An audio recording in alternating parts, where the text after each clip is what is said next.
SER Podcast. En China empezó todo y al menos allí, después del desplome, ha llegado la recuperación. Es noticia de esta noche. Esta noche hemos conocido la evolución de su economía. El dato del Producto Interior Bruto ha crecido un 18% en el primer trimestre del año. Es un aumento histórico, nunca visto desde que hay registros en ese país. Vamos a Pekín, informa Jaime Santirso. Así es, el resultado de esta mañana arroja un crecimiento histórico. Récord, no obstante, que tiene cierto truco. La clave está en el marco de referencia. En el mismo periodo del año pasado, China pagó los efectos de la pandemia, dejándose un 6,8%, su primer retroceso en casi medio siglo. El 18,3% anunciado esta mañana se reduce a un 0,6% cuando se compara con el trimestre anterior, el último de 2020. En cualquier caso, el dato de hoy reafirma la buena marcha del gigante asiático, que ya cerró 2020 con un repunte del 2,3%, convirtiéndose en la única gran economía que no se contrajo en este año aciago. Aquí en España ya saben que buena parte de nuestra economía, de nuestro Producto Interior Bruto, depende del turismo. Y para eso va a ser clave el pasaporte de vacunación que va a empezar a funcionar en junio. Sara Selva, buenos días. Hola Pedro, buenos días. Bruselas fijó las líneas generales de este documento, pero dejó cierto margen a los estados y la novedad está en que ya sabemos cómo va a funcionar aquí en España. Y quien llegue a nuestro país con ese certificado verde digital, que así es como lo han llamado, no va a tener que guardar cuarentena, no va a tener que presentar pruebas negativas. Teresa Rubio. Va a ser un certificado digital unipersonal mediante código QR gratuito y universal. Está previsto que pueda entrar en funcionamiento a finales de junio. No solamente certifica que una persona se ha vacunado, sino que también permite acreditar otras circunstancias como estar en posesión de un resultado negativo, una prueba diagnóstica del COVID o una prueba de haber pasado la enfermedad. La persona que se vacune recibirá su certificado, la persona que ha pasado la enfermedad recibirá su certificado, la persona que ni se ha vacunado ni ha padecido la enfermedad, cuando llegue la implantación del certificado, tendrá que aportar una prueba diagnóstica con resultado negativo. Los estados tendrán libertad para decidir si aceptan o no a turistas inmunizados con vacunas no aprobadas por la Agencia Europea del Medicamento. Y los viajes del IMSERSO volverán a partir de octubre. Esa es al menos la intención que tiene el gobierno, porque todo dependerá, como todo lo demás, de cómo evolucione la pandemia. El programa del IMSERSO lleva cancelado desde marzo del año pasado, así que el hecho de que haya ya una fecha para su reactivación, al menos teórica, es buena noticia. Es positivo para el turismo y para la economía, lo estaba pidiendo de hecho la patronal, y es positivo también para miles de mayores, muchos ya vacunados, que después de este año pueden volver a viajar. Bueno, el gobierno ya dijo en su momento que deseaba que el IMSERSO, este plan de viajes, este programa de viajes, volviera en septiembre, pero al final va a ser en octubre. Carlos Sevilla. Sí, según los planes del gobierno, los viajes del IMSERSO empezarán a venderse en octubre. Los ministerios de Turismo y de Derechos Sociales ya trabajan en los pliegos de un programa que este año reforzará el control sanitario de los viajeros. Luis Barriga, director general del IMSERSO. Habrá que mantener una vigilancia muy estrecha y también contactar con las sanidades de los lugares de destino. Los empresarios turísticos temen que de aquí a octubre no dé tiempo a completar todo el proceso de adjudicación y de preparación de los viajes, y por eso piden al gobierno que agilice los trámites. Miguel Mirones es el presidente del Instituto para la Calidad Turística Española. Hay que hacerlo tomando ya decisiones administrativas que permitan acelerar los procesos de contratación. El nuevo programa del IMSERSO contará con un presupuesto público de 118 millones de euros y los viajes solo se realizarán si la situación de la pandemia lo permite. Y en las últimas 24 horas se han puesto en España casi 450.000 dosis, muy cerca del último récord de la campaña de vacunación. El 18% de la población ha recibido ya una dosis, el 7% está totalmente inmunizada y ya casi todos los mayores de 80 años han recibido una inyección. Y sobre la vacuna de Pfizer, el CEO de la farmacéutica dice que es probable que un año después de haber recibido las dos dosis sea necesaria una tercera, una dosis más para completar la inmunización, o incluso una al año, como pasa con la gripe. Aún no se sabe cuánto dura el efecto de la vacuna. La incidencia acumulada en España sigue subiendo, está en 202 casos por cada 100.000 habitantes, aunque hay comunidades en las que es mucho más alta. En Navarra está en 436 casos, más del doble que la media nacional. En el País Vasco en 358 y en Madrid la incidencia es de 348 casos. Madrid tiene además el porcentaje de ocupación de UCI más alto de España, más de un 40%. Y a pesar de que con esos datos y según el plan de sanidad Madrid tendría que cerrar, por ejemplo, el interior de los bares, la comunidad ignora las peticiones del gobierno para endurecer esas medidas. Radio Madrid, Laura Gutiérrez, buenos días. Buenos días. Y Madrid no va a tocar las restricciones. Estamos convencidos de que en 1 o 2 semanas la curva, que no está subiendo alarmantemente, pero sí sube, se va a contener y empezará a bajar, porque ya habrá pasado el efecto de confinamiento de la Comunidad de Madrid por Semana Santa. La curva va a mejorar, dice Ayuso, así que no habrá más limitaciones, a pesar de que el catálogo de restricciones en el nivel máximo de riesgo, el 4 en el que estamos, es largo.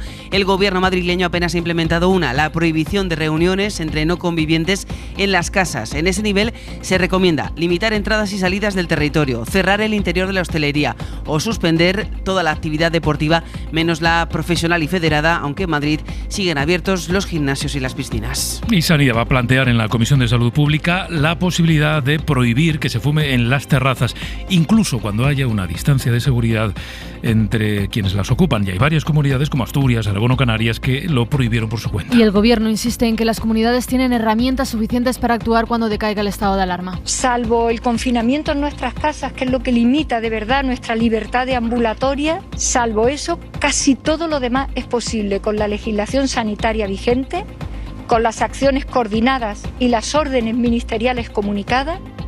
En la Comunidad Valenciana, aún con el estado de alarma en vigor, el Tribunal Superior de Justicia ha ordenado que se reabran los bingos, casinos y casas de apuestas que el Gobierno había decidido cerrar por la pandemia. Y en Bruselas hoy hay reunión de los ministros de Economía para hablar de la vacunación y del calendario de los planes de recuperación europeos.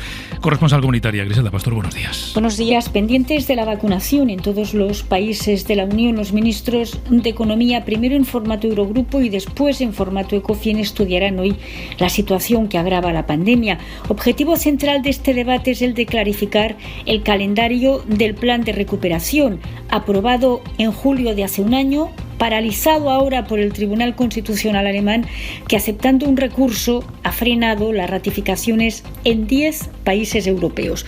La Comisión no puede empezar a endeudarse sin la luz verde de los 27 parlamentos nacionales, cuyos gobiernos piden que Bruselas reduzca los 2 meses de plazo previstos para aprobar los planes nacionales. Planes que, como España, siguen en proceso de negociación, con la esperanza de que el retraso no alargue más allá de septiembre la percepción de los primeros adelantos monetarios. The situation in our region is serious. 1.6 million new cases are reported every week. Dice el responsable de la Organización Mundial de la Salud en Europa que la situación sigue siendo grave, en realidad nunca ha dejado de serla. Explica Hans Kluge que no basta con que la transmisión se reduzca, que la clave está en que se mantenga. Ahora mismo cada semana se registran en Europa más de 1,5 millones de casos y hay países en los que la situación no mejora. En Francia, por ejemplo, la presión de las UCIs no baja a pesar de las nuevas restricciones. En las últimas horas han superado además los 100.000 muertos por COVID. París, Irene Casado. Nuestros pensamientos están dirigidos a sus familias, a sus seres queridos, a los niños que han perdido a un padre o a un abuelo, a los hermanos afligidos, a las amistades truncadas, escribió Emmanuel Macron este jueves en su cuenta de Twitter después de que Francia superase la cifra de 100.000 víctimas mortales a causa del coronavirus. Antes de añadir que si toda nuestra energía se vuelca ahora en salir de este calvario, no olvidaremos ninguna cara ni ningún nombre. Con 300 muertos en las últimas 24 horas, Francia se ubica como el tercer país a nivel europeo y el 8º en el mundo en pasar oficialmente esta barrera. Esta misma semana, el portavoz del Gobierno, Gabriel Attal, anunció que Francia organizará un momento de homenaje y de duelo nacional para recordar a las víctimas mortales de la COVID-19. En Alemania, las autoridades sanitarias piden que se tomen medidas para frenar ya esta nueva ola de contagios. Allí aprobaron un mecanismo que se llama freno de emergencia para activar si la pandemia marca una serie de indicadores, pero dicen las autoridades que eso no es suficiente. Ha sido muy gráfico el director del Instituto, Robert Koch. Dice que esto es como ir conduciendo a 100 km por hora en una carretera llena de curvas en la que se debe ir a 30. Si vas a 100 por hora, dice, te sales de la carretera y ahí ya no hay freno de emergencia que valga. En las últimas horas se han notificado más de 25.000 casos y 250 muertos. Y sobre la desigualdad en la distribución de las vacunas, 170 personalidades, entre las que hay exjefes de Estado y premios Nobel, le han mandado una carta a Joe Biden, el presidente de Estados Unidos, en la que le piden que apoye la suspensión de las patentes de las vacunas. Adela Molina. La carta advierte de que al ritmo actual de vacunación, la mayoría de países pobres no conseguirán la inmunización hasta 2024. Subraya que la suspensión de las patentes de las vacunas salvará vidas y nos hará avanzar hacia la inmunidad colectiva mundial. La iniciativa pretende que Estados Unidos apoye la propuesta de Sudáfrica y de la India ante la Organización Mundial del Comercio de de que se suspendan los derechos de las vacunas mientras dure la pandemia para que cualquiera pueda fabricarlas. La iniciativa fue presentada el pasado octubre y recibió el apoyo de varios países en vías de desarrollo y la oposición de la mayoría de los occidentales, donde se encuentran las sedes de las grandes farmacéuticas.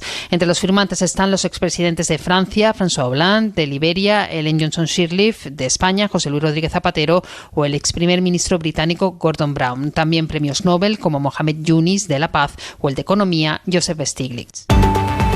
Este fin de semana, el domingo, empieza oficialmente la campaña electoral en la Comunidad de Madrid, aunque en realidad la campaña la venimos padeciendo desde hace días, los actos son diarios. Y aunque va a estar en la campaña, o eso dice el Partido Popular, Toni Cantó no va a estar en las listas de Ayuso. El Tribunal Constitucional desestima el recurso del PP y dice que ni Cantó ni el exalcalde de Toledo, Agustín Conde, pueden ir en las listas porque no se empadronaron a tiempo. El tribunal votó dividido, 3 a favor y 3 en contra. Tuvo que desempatar el presidente, que fue nombrado a propuesta del PP. En Cataluña, los partidos independentistas y en Comú Podem quieren impedir que un diputado de Vox sea nombrado senador autonómico. Los partidos acordaron también con el PSC un cordón sanitario contra la extrema derecha. Pero ahora los socialistas se resisten al veto. Barcelona, Sergi López, buen día. Hola, buen día. Los independentistas y los comunes buscan algún resquicio legal que les permita evitar que el Parlamento de Cataluña tenga que asignar el senador que en función de los resultados del 14 de febrero le corresponde a Vox. En cambio, Raúl Moreno del PSC cree que aunque no les guste esta silla, le corresponde al partido de ultraderecha. Creemos, dice Moreno, que hay que ser respetuosos con la voluntad del conjunto de la ciudadanía que ha votado unas opciones determinadas que a nosotros pueden no gustarnos, pero aquellos que se llenan la boca de democracia también tendrían que ser respetuosos con estos términos. Recordemos que a la hora de formar la mesa del Parlamento, los socialistas sí que participaron de este cordón a Vox para que no ocupara ningún cargo. Anoche estuvo aquí en Hora 25 Yone Belarra, la ministra de Asuntos Sociales, después de aprobar en el Congreso la Ley para la Protección Integral de la Infancia. La norma consiguió 268 votos a favor y uno de sus puntos principales es que la prescripción de los delitos de abusos sexuales contra menores se amplía para que cuando la persona se atreva a denunciar pueda hacerlo aunque hayan pasado mucho tiempo. Creo que sí, que vamos a dar un paso adelante en que en muchos casos que habías sufrido abusos y cuando querías ir a denunciar te encontrabas con que el delito había prescrito, pues yo creo que eso va a cambiar sustancialmente después de la aprobación de la ley. Y sobre infancia, una sentencia de la Audiencia de Navarra que está siendo muy comentada en estas últimas horas ha absuelto a un hombre acusado de abusar sexualmente de su hijastra que dio a luz a un hijo suyo y lo absuelven porque la niña lo exculpó durante el juicio. Alberto Pozas. La sentencia a la que hemos tenido acceso declara probado que la niña, con 14 años, mantuvo relaciones con su padrastro mientras este estaba borracho y dormido y el hombre no se enteró de nada, y para llegar a esa conclusión hace, entre otras cosas, un recorrido de 20 páginas, incluso por el historial familiar de la joven, relatando episodios de violencia machista 2 generaciones anteriores a la suya e incidiendo en cosas como la relación con su madre. El resultado es la absolución porque la propia niña exculpó a su padrastro y los jueces llegan a decir que la madre denunció los hechos obligada por las psicólogas, dicen eso, aunque ella ha mantenido la acusación llegando a pedir 6 años de cárcel. Para la Asociación de Mujeres Juezas es una sentencia que no aplica la perspectiva de género y que llega a unas conclusiones, dicen, insólitas e increíbles. Y la noticia internacional de la noche nos ha llegado desde Brasil. El Tribunal Supremo de ese país ha confirmado de manera definitiva que anula las condenas contra el expresidente Lula da Silva. Lula estuvo más de 500 días en la cárcel condenado por corrupción por un juez que, según el fallo del Supremo, no tenía competencias para hacerlo. Esta decisión del alto tribunal le despeja el camino para las elecciones. Y Lula, que ha hablado esta noche, no descarta presentarse. Elena Castro, buenos días. Buenos días. Si es necesario y tengo que ser candidato en 2022 para ganar las elecciones al fascista Bolsonaro, seré candidato, ha dicho en una entrevista a una televisión argentina. Tengo 75 años, pero la energía de alguien de 30. Estoy listo para la pelea, ha agregado. Lula considera que le condenaron a 13 años de cárcel en un proceso en el que juez y policía mintieron para evitar que se presentase a las elecciones de 2018 que ganó Jair Bolsonaro. De hecho, Bolsonaro nombró al juez del caso, Sergio Moro, ministro de Justicia. Ahora el expresidente tendrá que volver a ser juzgado por 3 casos de corrupción. La semana que viene, el Supremo se pronunciará sobre si las pruebas recabadas por Moro durante el proceso son válidas o no. En Portugal, otro exmandatario, José Sócrates, que va a ser juzgado por blanqueo de capitales y falsificación de documentos, denuncia que su juicio es parte de una persecución política. Y con él ha hablado en Lisboa Lucas Font. Sócrates apunta a una elección fraudulenta del primer juez que llevó su caso y que ordenó su encarcelamiento durante casi un año, una situación que compara con la de Lula da Silva en Brasil. Hicieron una urdidura, un pacto para escoger al juez adecuado, denuncia el ex primer ministro a la cadena SER, un plan que según Sócrates tenía como objetivo objetivo impedir la victoria socialista en las elecciones legislativas y su carrera presidencial.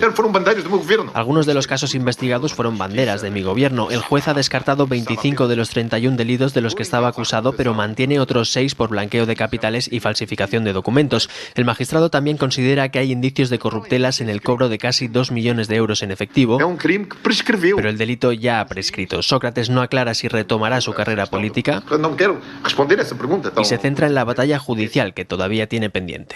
Además, en Rusia. En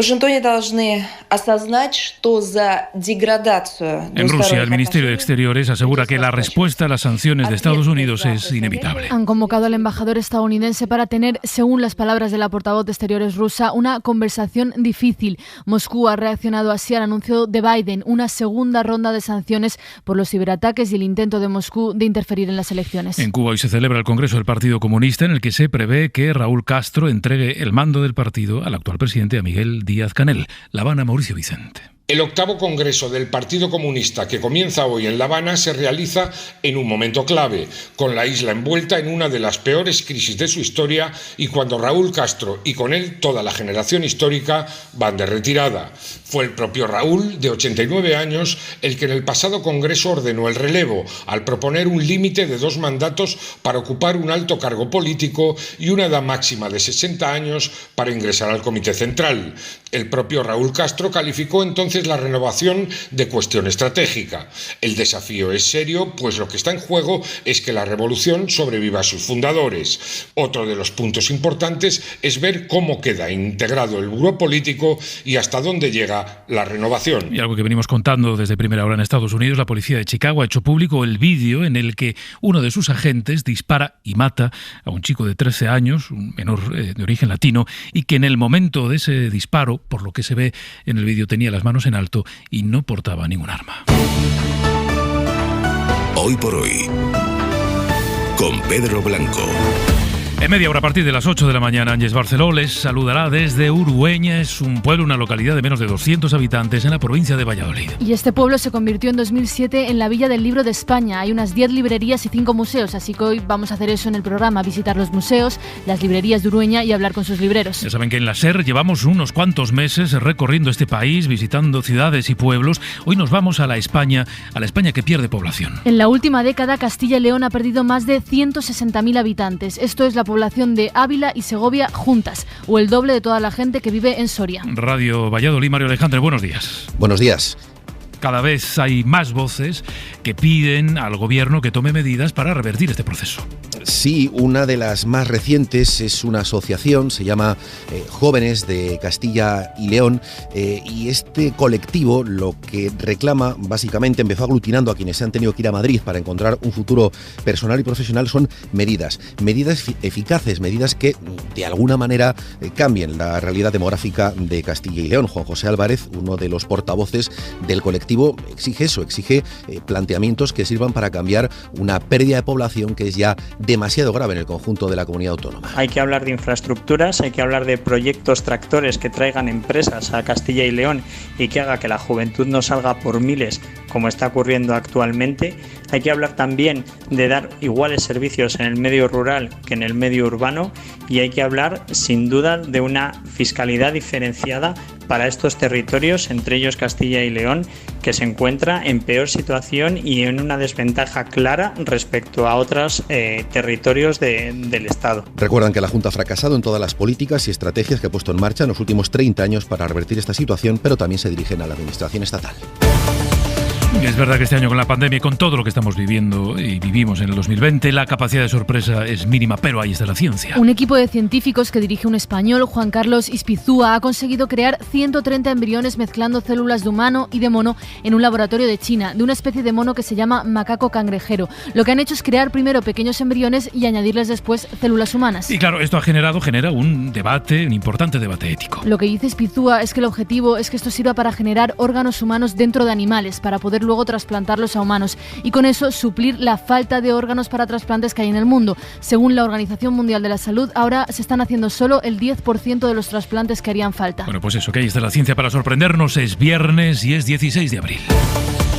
Y la mañana empieza con estos titulares. Cerramos la semana con un repunte de contagios, suben los positivos con 9.600 casos, ayer registramos 126 muertes y la incidencia sigue por encima de los 200 por cada 100.000 habitantes. Casi 9 millones de personas han recibido al menos una dosis y casi el 7% de la población tiene ya la pauta completa. En las últimas horas se han puesto cerca de 400.000 dosis y Pfizer reconoce que es posible que haga falta una tercera dosis de la vacuna, una extra de recuerdo dentro de aproximadamente un año. España no exigirá cuarentena ni prueba negativa para entrar al país a aquellos que vengan con el certificado de vacunación. El pasaporte, que se pondrá en marcha en junio, recogerá si la persona ha sido vacunada, si ha pasado la enfermedad o si se ha hecho previamente un test negativo. Y es noticia que ha adelantado la SER. Vuelven los viajes del IMSERSO. La intención del gobierno es que se retomen en octubre. Toni Cantó y el exalcalde de Toledo, Agustín Conde, se quedan fuera de la lista de Ayuso en Madrid. El Tribunal Constitucional considera que no son elegibles si no son electos y no son electos si no están empadronados en el censo 2 meses antes de la proclamación de las candidaturas. Y la justicia brasileña ha anulado todas las condenas por corrupción del expresidente Lula da Silva. El Supremo brasileño ha ratificado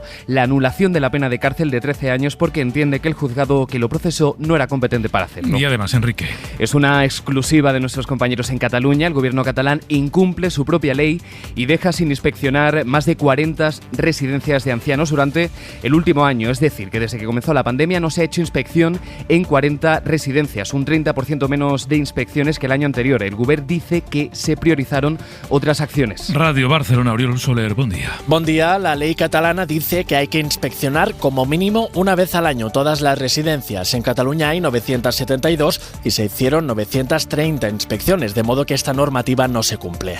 La Generalitat dice que en el contexto de pandemia era complicado mandar inspectores y que se hicieron miles de intervenciones con sanidad, pero los sindicatos y los familiares de los residentes lo ven distinto. Això ens dona la raó en que falte realment inspectors. Estas cifras a nosotros nos parecen escandalosas y ponen de manifiesto una absoluta dejación. Son Elena Motos de Comisiones Obreras y María José Carcelén de la Asociación de Familiares 5+1. La cifra de inspecciones del 2020 es la más baja de los últimos 5 años en Cataluña. Y sobre migración y derechos humanos, el gobierno reconoce que una concatenación de pequeños errores llevó a que el 17 de noviembre más de 200 inmigrantes fueran trasladados del muelle de Arguineguín a la plaza de la Feria de las Palmas de Gran Canaria. Es la respuesta literal que ha dado el Ministerio del Interior a una pregunta del senador canario Fernando Clavijo. Radio Club Tenerife, Héctor Palmero, buenos días. ¿Qué tal, Pedro? Buenos días. Afirma el departamento que dirige Fernando Grande Marlaska que tras realizar todas las gestiones pertinentes, recabar todos los datos y realizar las ponderaciones necesarias, se ha llegado a la conclusión de que no se puede individualizar una responsabilidad única en una sola persona o en un grupo reducido de personas que merezca como reproche una acción disciplinaria o administrativa. Un traslado, recuerden, al que siguieron horas de incertidumbre para esas personas a las que sorprendió la noche en una plaza donde permanecieron horas sin saber nada, un tiempo en el que, sin embargo, sí recibieron ayuda humanitaria de decenas de ciudadanos que se solidarizaron con su situación. En la cadena SER, Hoy por Hoy, con Pedro Blanco.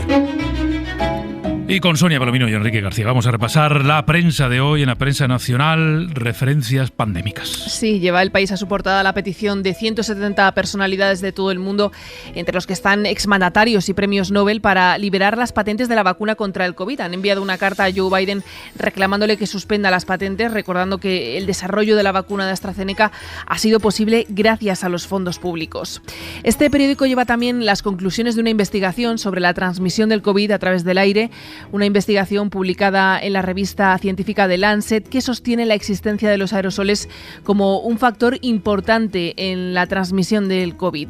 El Mundo habla con el CEO de Pfizer después de que la farmacéutica haya reconocido que probablemente hará falta una tercera dosis de recuerdo al año de inyectarse la segunda. Augura Albert Bourla que en otoño podremos volver a vivir una vida normal. Dice, ser capaces de proporcionar cientos de millones de dosis hasta ahora al mundo ha sido un milagro. Y una imagen que está en todos los periódicos esta mañana, la ganadora del World Press Photo, el primer abrazo del fotógrafo danés Mads Nissen. La imagen muestra a una mujer de 85 años abrazando a una enfermera protegidas por un dispositivo de plástico en una residencia de ancianos de Sao Paulo, en Brasil. El jurado dice que la instantánea, tomada en agosto de 2020, fue un símbolo de esperanza. Esta imagen emblemática del COVID-19 conmemora el momento más extraordinario de nuestras vidas. medidas, ha dicho el jurado de estos premios. En la prensa internacional vamos a comenzar por el Reino Unido. Es una noticia que lleva el Guardian en su portada. Las autoridades de Inglaterra están preocupadas porque los test rápidos de antígenos que se están utilizando de forma masiva en todo el país, pues tienen en ocasiones muchos falsos negativos. Aseguran de hecho que en algunas zonas de Londres, zonas con la incidencia más alta, estos test solo son capaces de registrar con precisión un 10% de los positivos. Es lo que recoge una serie de intercambios de correos electrónicos entre las autoridades sanitarias que publica hoy este diario británico. En el francés Le Monde, la crítica de los sindicatos al anuncio ayer del ministro de Salud. Este fin de semana se va a comenzar a vacunar de forma masiva a los docentes de más de 55 años y, según los sindicatos, es un anuncio más propagandístico que otra cosa porque solo suponen un 13% de todo el profesorado francés. En su portada, el efecto Biden en los debates en Francia. Cuenta Le Monde cómo la apuesta del presidente estadounidense por inyectar dinero público para relanzar la economía tras la pandemia pues está abriendo nuevas vías de conversación en la economía del país. Y en el italiano, Il Corriere della Sera lleva en su portada algunas de las medidas y fases del calendario de la desescalada que debate hoy el gobierno italiano y las regiones. Han tenido acceso al borrador que van a presentar los territorios y que se va a discutir hoy. Y, por ejemplo, entre algunas de las medidas, los bares van a abrir ya por fin en horario de almuerzo y de cena en todas las regiones, también en aquellas donde el virus está más desbocado. Elecciones de Madrid también en la prensa. Sí, se nota que este domingo empieza la campaña electoral en Madrid porque la prensa habla largo y tendido, más aún de lo que llevábamos hablando ya. En el periódico hay sondeo del GESOP que dice que Ayuso barrerá el próximo 4 de mayo a pesar de la división sobre su gestión, porque el 45% de los madrileños desaprueba la gestión de la actual presidenta. Con todo, según este sondeo, Ayuso conseguiría entre 56 y 57 escaños, es decir, que absorbe los votos de Ciudadanos, que se quedaría fuera de la Asamblea, no llegaría al 5% necesario. Y aún así Ayuso conseguiría la mayoría absoluta, que está en 69 escaños, gracias a Vox, que sumaría entre 13 y 14 escaños. En La Razón dice el candidato del PSOE, Ángel Gabilondo, que él, como Ayuso, tampoco habría cerrado la hostelería y los bares e insiste en que no subirá impuestos, que es una decisión pensada y que cuenta con el apoyo de Sánchez. Está también en muchas portadas la decisión del Constitucional de dejar a Toni Cantó fuera de la lista de Ayuso porque se empadronó a destiempo. Es llamativa la foto de la portada de ABC en la que se ve a Ayuso abrazando a Cantó efusivamente. Dice este periódico que el Constitucional borra a Cantó de la lista de Ayuso y El Mundo habla en su editorial de polémica decisión del Constitucional. Y algo más en Estados Unidos. Sí, la prensa estadounidense mira a China esta mañana, por ejemplo, en la portada digital del New York Times, que abre a esta hora con la subida de casi 18,5 puntos de la economía china. Tiempo para la información del deporte. Antón Meana. Buenos días, Antón. ¿Qué tal, Pedro? ¿Cómo estás? Buenos días. Aquí estamos. Oye, que al final la selección española no va a jugar la fase de grupos de la Eurocopa en Bilbao, como se venía manejando, pero sí habrá otra sede española. Sí, será en Sevilla, en la Cartuja. La alternativa, según puede saber la SER, nunca fue Madrid. No se planteó jamás de manera formal que el Wanda fuera sede, pero sí trabajaba la federación en que fuera la Cartuja de Sevilla, porque Bilbao va a caer como sede el lunes en el Ejecutivo de la UEFA y por tanto no quería España quedarse sin un campo en nuestro país para jugar los partidos. Así que el 14 de junio España-Suecia en la Cartuja, el 19 España-Polonia y el 23 España-Eslovaquia. Además, habrá también un partido de octavos de final, lo adelantó anoche Carreño en el Larguero y se va a hacer oficial, Pedro. El próximo lunes España va a jugar la fase de grupos de la Eurocopa en la Cartuja, en Sevilla. Venga, pues nada, a Sevilla para que viajar. En los partidos de anoche de la Europa League, pues una de cal y otra de arena para los españoles. Sí, una gran noticia. El Villarreal ya está en semifinales de la Europa League, se va a enfrentar al Arsenal. Viajamos en el tiempo, recordamos aquella semi de la Champions entre Villarreal y Arsenal, aquel famoso Lehmann Riquelme. Desafortunadamente aquel día ganó el Arsenal, pero el Villarreal está haciendo historia con Emery, que es el rey de la Europa League. Ojalá que pueda eliminar al equipo inglés y llegar a la final. El otro rival saldrá de la eliminatoria, Roma United. El equipo inglés ganó al Granada 2-0 ayer en Old Trafford, se metió en la semifinal y, como digo, el Villarreal con un gran Gerard Moreno está a 2 partidos de la final de la Europa League. Y mañana hay final de la Copa del Rey de Fútbol. Quien esté menos puesto en esto del fútbol dirá, pero si ya hubo una final el otro día, ¿cómo va a haber otra? Claro, esta es la de esta temporada. Sí, la de este año es un partido sin público. La Eurocopa en Sevilla, te lo decía ahora mismo, se va a jugar con público, un porcentaje reducido de público. Hoy van a hablar en Sevilla Rubiales e Imbroda, pero la final de Copa de mañana es sin gente y pendiente de si juega Piqué o no en el Barça y de si juega Muniain o no en el Athletic. Hoy por la tarde, entrenamientos para que se prueben los jugadores en Sevilla y mañana el gran partido del año, la final de Copa entre el Barça de Koeman. Veremos si juega 3-5-2 y el Atleti de Marcelino, que va a jugar 4-4-2. Bueno, Meana, muchas gracias. Me alegra escucharte. Abrazo, Pedro. Hasta la semana que viene.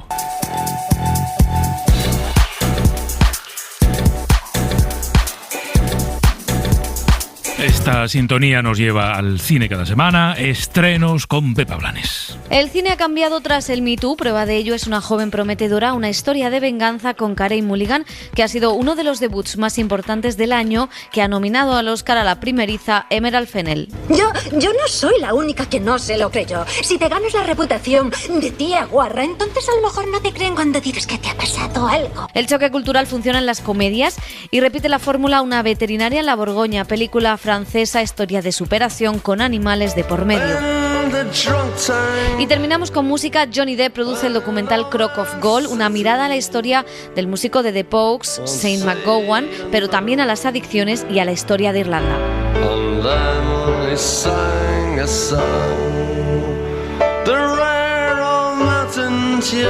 Y los viernes José María Patiño nos lleva siempre de una cosa a la otra. Chema, buenos días. Hola Pedro, buenos días.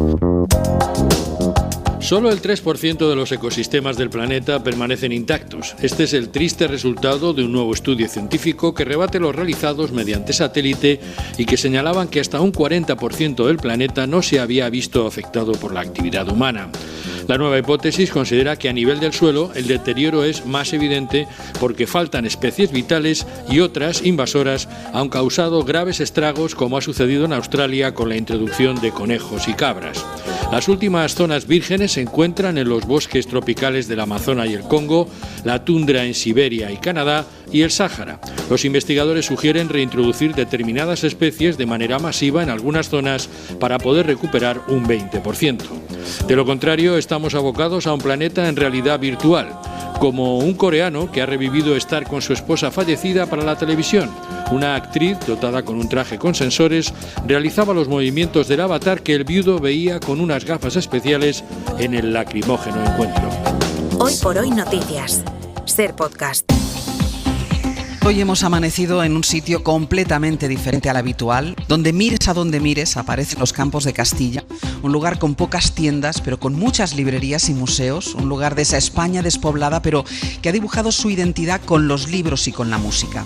Esta mañana les saludamos desde Urueña, un pueblito de menos de 200 habitantes, así que hoy sensaciones que hemos ido recopilando durante nuestra gira por España para observar los efectos de la pandemia, esas sensaciones son hoy muy diferentes.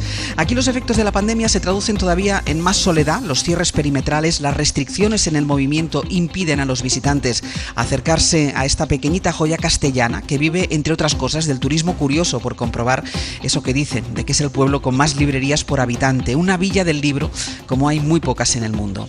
Pero hay otra forma de comprobar los efectos de la pandemia en Urueña. Ya saben que una de las cosas que más nos emocionan de volver a salir del estudio es reencontrarnos con ustedes, con los oyentes. Durante lo más duro de la pandemia hemos estado más juntos que nunca, pero nunca habíamos estado tanto tiempo sin vernos. Estos programas ya saben que nos sirven para reencontrarnos, lo hacemos en los lugares donde hacemos el programa y lo hacemos también en la calle. Y en Urueña, ayer cuando llegamos, tomé conciencia de golpe de todo lo que hemos vivido juntos. Y pasó cuando un oyente, Eustaquio, me saludó emocionado. Eustaquio nos escucha cada mañana, ahora nos está escuchando. Y ayer le costaba reprimir las lágrimas cuando nos conoció. Les escucho siempre, son la voz que llena mis días, nos dijo, pero ayer no estábamos dentro de ese transistor que él dice que se le ha estropeado en nuestra frecuencia. Ayer de golpe nos encontró en la puerta de su casa. La escena de ayer resumía, en medio de una estrechita calle de un pequeñito pueblo de la Castilla despoblada, que el lazo humano que nos une con ustedes es infinitamente más fuerte que cualquier tecnología. Àngels Barceló. Aquí ha amanecido con frío y el fin de semana nos va a traer en general temperaturas a la baja, Jordi Carbó. Así es, y en concreto en esta zona, pero en gran parte del interior peninsular, en zonas agrícolas, lamentablemente la probabilidad de heladas, tanto ahora como durante el fin de semana, será elevada. Insistimos que serían 2-3 días, después la semana que viene ya subirán las temperaturas. Y en general, más 2 horas de sol hoy el fin de semana en el conjunto del país, pero con temperaturas más bajas. Hoy y mañana todavía chubascos en el centro, sur, también en el Mediterráneo, donde algunas tormentas irán acompañadas de granizo. Es verdad que lo decimos muchas veces, demasiadas veces, pero eso nos ayuda a entender mejor la realidad. Esta iba a ser una semana decisiva, según nos decían los expertos, para saber qué había ocurrido con los contagios durante la Semana Santa. Y especialmente para saber a qué ola nos estábamos enfrentando, si es como las anteriores o si esto sería una olita, como llegó a decir Fernando Simón. Sastre, buenos días. Buenos días, Barceló. Estamos hoy en la misma incidencia prácticamente que ayer, un punto. Hemos subido de 201 a 202 casos por cada 100.000 habitantes. Se ha vacunado con al menos una dosis al 18% ya de los españoles, y lo que sí ha crecido desde Semana Santa son los contagios. Nos hemos centrado mucho en las vacunas estos días por el parón de Janssen, pero Mariola Lourido, buenos días. Buenos días, Ángel. Al final son los contagios los que nos marcan el mapa de cómo estamos, y desde Semana Santa hasta ahora ha habido un 20% más de infecciones de las que se han producido en todo el mes de marzo. En estos 15 días de abril se han registrado más de 105.000 nuevos positivos frente a los 86.000 de todo el mes de marzo. La incidencia estaba hace 2 semanas en 154 casos y la presión asistencial se ha complicado. Las hospitalizaciones han subido un 22% y un 16% los ingresos en la UCI. Lo peor, han fallecido 1.341 personas. Navarra, País Vasco y Madrid son las comunidades donde más se ha agravado la situación. Están en extremo riesgo, otras 8 en riesgo alto y 4 por debajo de los 100 casos son Baleares, Galicia, Murcia y la Comunidad Valenciana. La curva de la cuarta ola, Ángels, sigue con esta tendencia de ascenso lento pero constante y de momento está siendo más pequeña que la tercera. Si comparamos datos, en los 15 días siguientes a las Navidades hubo casi 500.000 de contagios, casi 15.000 hospitalizados y casi 4.000 muertos. Sobre las medidas, adelantamos ayer en la SER que Sanidad estudia prohibir fumar en las terrazas aunque haya la distancia suficiente, Mariola. Sí, con el objetivo de actuar sobre el tabaquismo como factor de riesgo de infección y de contagio de la COVID. El humo del tabaco emite aerosoles que pueden contribuir a la transmisión del virus. Es lo que sostienen los técnicos de Sanidad en un documento de consenso que finalmente no se aprobó ayer como estaba previsto. Se deja para la próxima semana porque falta todavía algún informe. Salud Pública quiere prohibir fumar en las terrazas independientemente de que haya esos 2 metros de distancia de seguridad y extender a todo el territorio del Estado esta medida que ya están aplicando algunas comunidades autónomas. Mariola, gracias. A ti, hasta luego. Hoy el Gobierno va a lanzar una campaña para que confiemos más en las vacunas, una campaña pública. España no va a pedir pruebas finalmente ni cuarentenas a quienes tengan pasaporte COVID de vacunación, que es ese documento que habrá para personas vacunadas o ya inmunizadas. Alfredo González es el secretario general de Salud Digital. No tiene que someterse a una cuarentena cuando el Estado receptor lo establezca, no tiene que someterse a una prueba en el aeropuerto cuando llegue, simplemente enseñará su certificado que garantiza que esa persona no está infectada de coronavirus y por tanto es segura su llegada a España. ¿Y en Europa? The situation in our region is serious. Es grave la situación en Europa, decía el responsable de la OMS para nuestro continente. Un ejemplo muy significativo es Francia, que ha superado los 100.000 muertos por COVID desde que empezó la pandemia y las UCIs allí están en una situación crítica. Confía el Gobierno en que la vacuna, pese a los retrasos ahora con la de Janssen, permitirá que cambiemos de escenario dentro de unos pocos meses y vamos buscando pistas que nos permitan imaginar las cosas que volverán poco a poco una vez se alcance eso que llaman inmunidad de rebaño. Para octubre volverán a venderse los viajes del Imserso, como les estamos contando en la SER desde anoche. Se está trabajando ya con los hosteleros para recuperar estos viajes para los jubilados, siempre que la situación epidemiológica lo permita. Luis Barriga es el director del Imserso. Es cierto que es lógico que nos tengamos ya que poner a trabajar esperando que el escenario después finalmente permita realizar la actividad, pero es cierto que hay que hacerlo con la antelación y con la previsión suficiente. Pero antes que octubre llegará mayo y la pregunta más inminente es qué pasará una vez expire el estado de alarma. Según el Gobierno, las comunidades tienen mecanismos suficientes para enfrentarse a un escenario que con las vacunas debe ir a mejor. Le preguntaremos por ello en el abierto al presidente de Castilla y León, al que entrevistaremos aquí en Ureña a partir de las 9. El Gobierno está en la misma posición, al contrario de lo que plantea el lehendakari Urkullu. Salvo el confinamiento en nuestras casas, que es lo que limita de verdad nuestra libertad de ambulatoria, que es evidentemente afectante a derechos fundamentales, salvo eso, casi todo lo demás es posible con la legislación sanitaria vigente. Si el presidente del Gobierno español se mantiene en no prorrogar el estado de alarma, no sé si cabe una alternativa de modificación de la Ley de Medidas Especiales.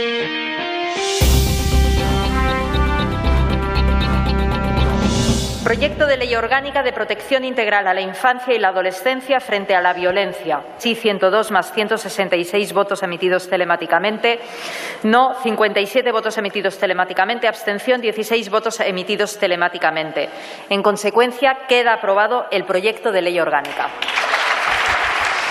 Fue uno de esos raros aplausos largos y casi unánimes que a veces se producen en el Congreso. Con el voto de casi toda la Cámara se abstuvieron Junts, PDeCAT, Navarra Suma y EH Bildu porque entienden que la ley de la infancia invade competencias, razón por la que el PNV votó en contra. También votó Vox, por otras razones, en contra. Se opuso a esta ley, de cuya importancia habló anoche en Hora 25 la ministra Ione Belarra, que señaló que la Iglesia ha sido cómplice de muchos abusos a niños.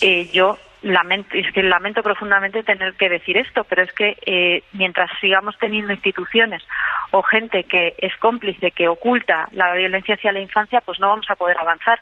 Mi labor como ministra es decir la verdad, afrontar los problemas, porque solo afrontando los problemas y sacándolos a la luz es como vamos a poder generar normativas que cambien las cosas, ¿no? Hoy yo creo que ponemos fin al silencio contra todas las formas de violencia hacia la infancia, y por eso es un paso tan importante.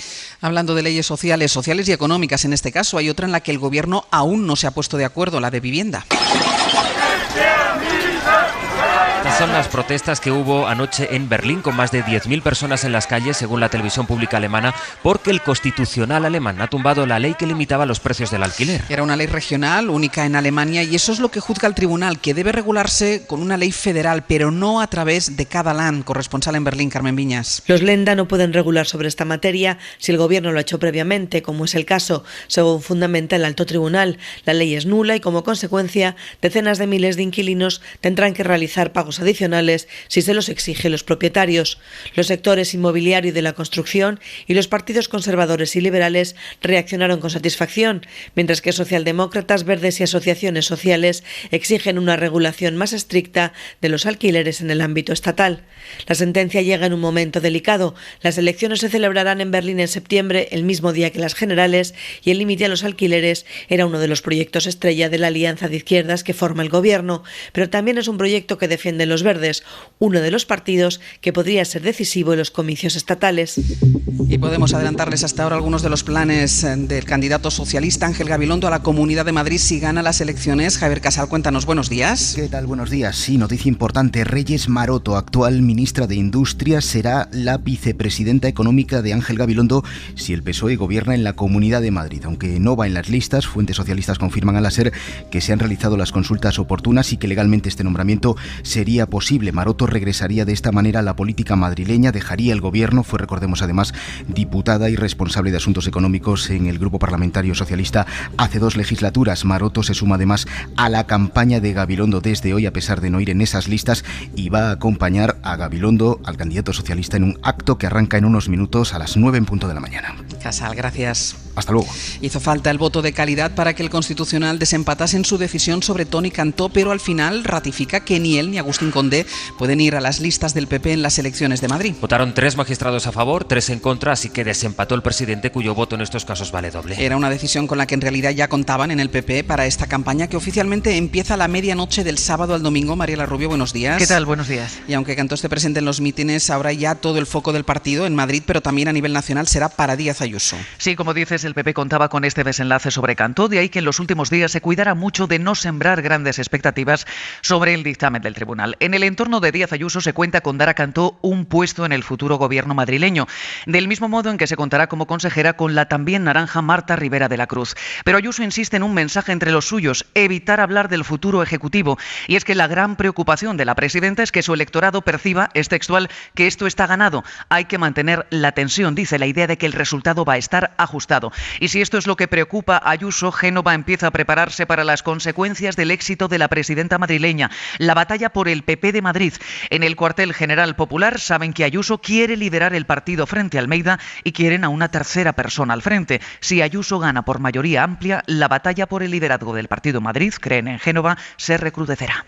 Mariela, gracias. A vosotros. Aunque la realidad es que para hablar del PP o de las cosas que le pasaban al PP, sigue haciendo falta pasarse también por los juzgados. Esta semana han declarado en el juicio de la la caja B del PP, los investigadores ayer mismo se ratificaron en la audiencia en que los trabajos sin facturar siguieron después de Bárcenas. Miguel Ángel Campos. El inspector jefe de la UDEF, Manuel Morocho, cree que los pagos en B por la sede central continuaron cuando Bárcenas ya había sido apartado del Partido Popular. Dice que en 2010, un año después de su dimisión, se produce el pago por la planta séptima que ahora ocupa Casado, y al analizar la documentación han encontrado trabajos realizados que no fueron facturados. Una dinámica sistemática en el resto de plantas que se abonaron en negro. De una forma sistemática se ejecutan trabajos que no se facturan, de tal forma que es consistente esta actuación con el resto de metodología que se sirve, de sistemática que se sirve en el resto de plantas, en el sentido de trabajos ejecutados no facturados son canalizados vía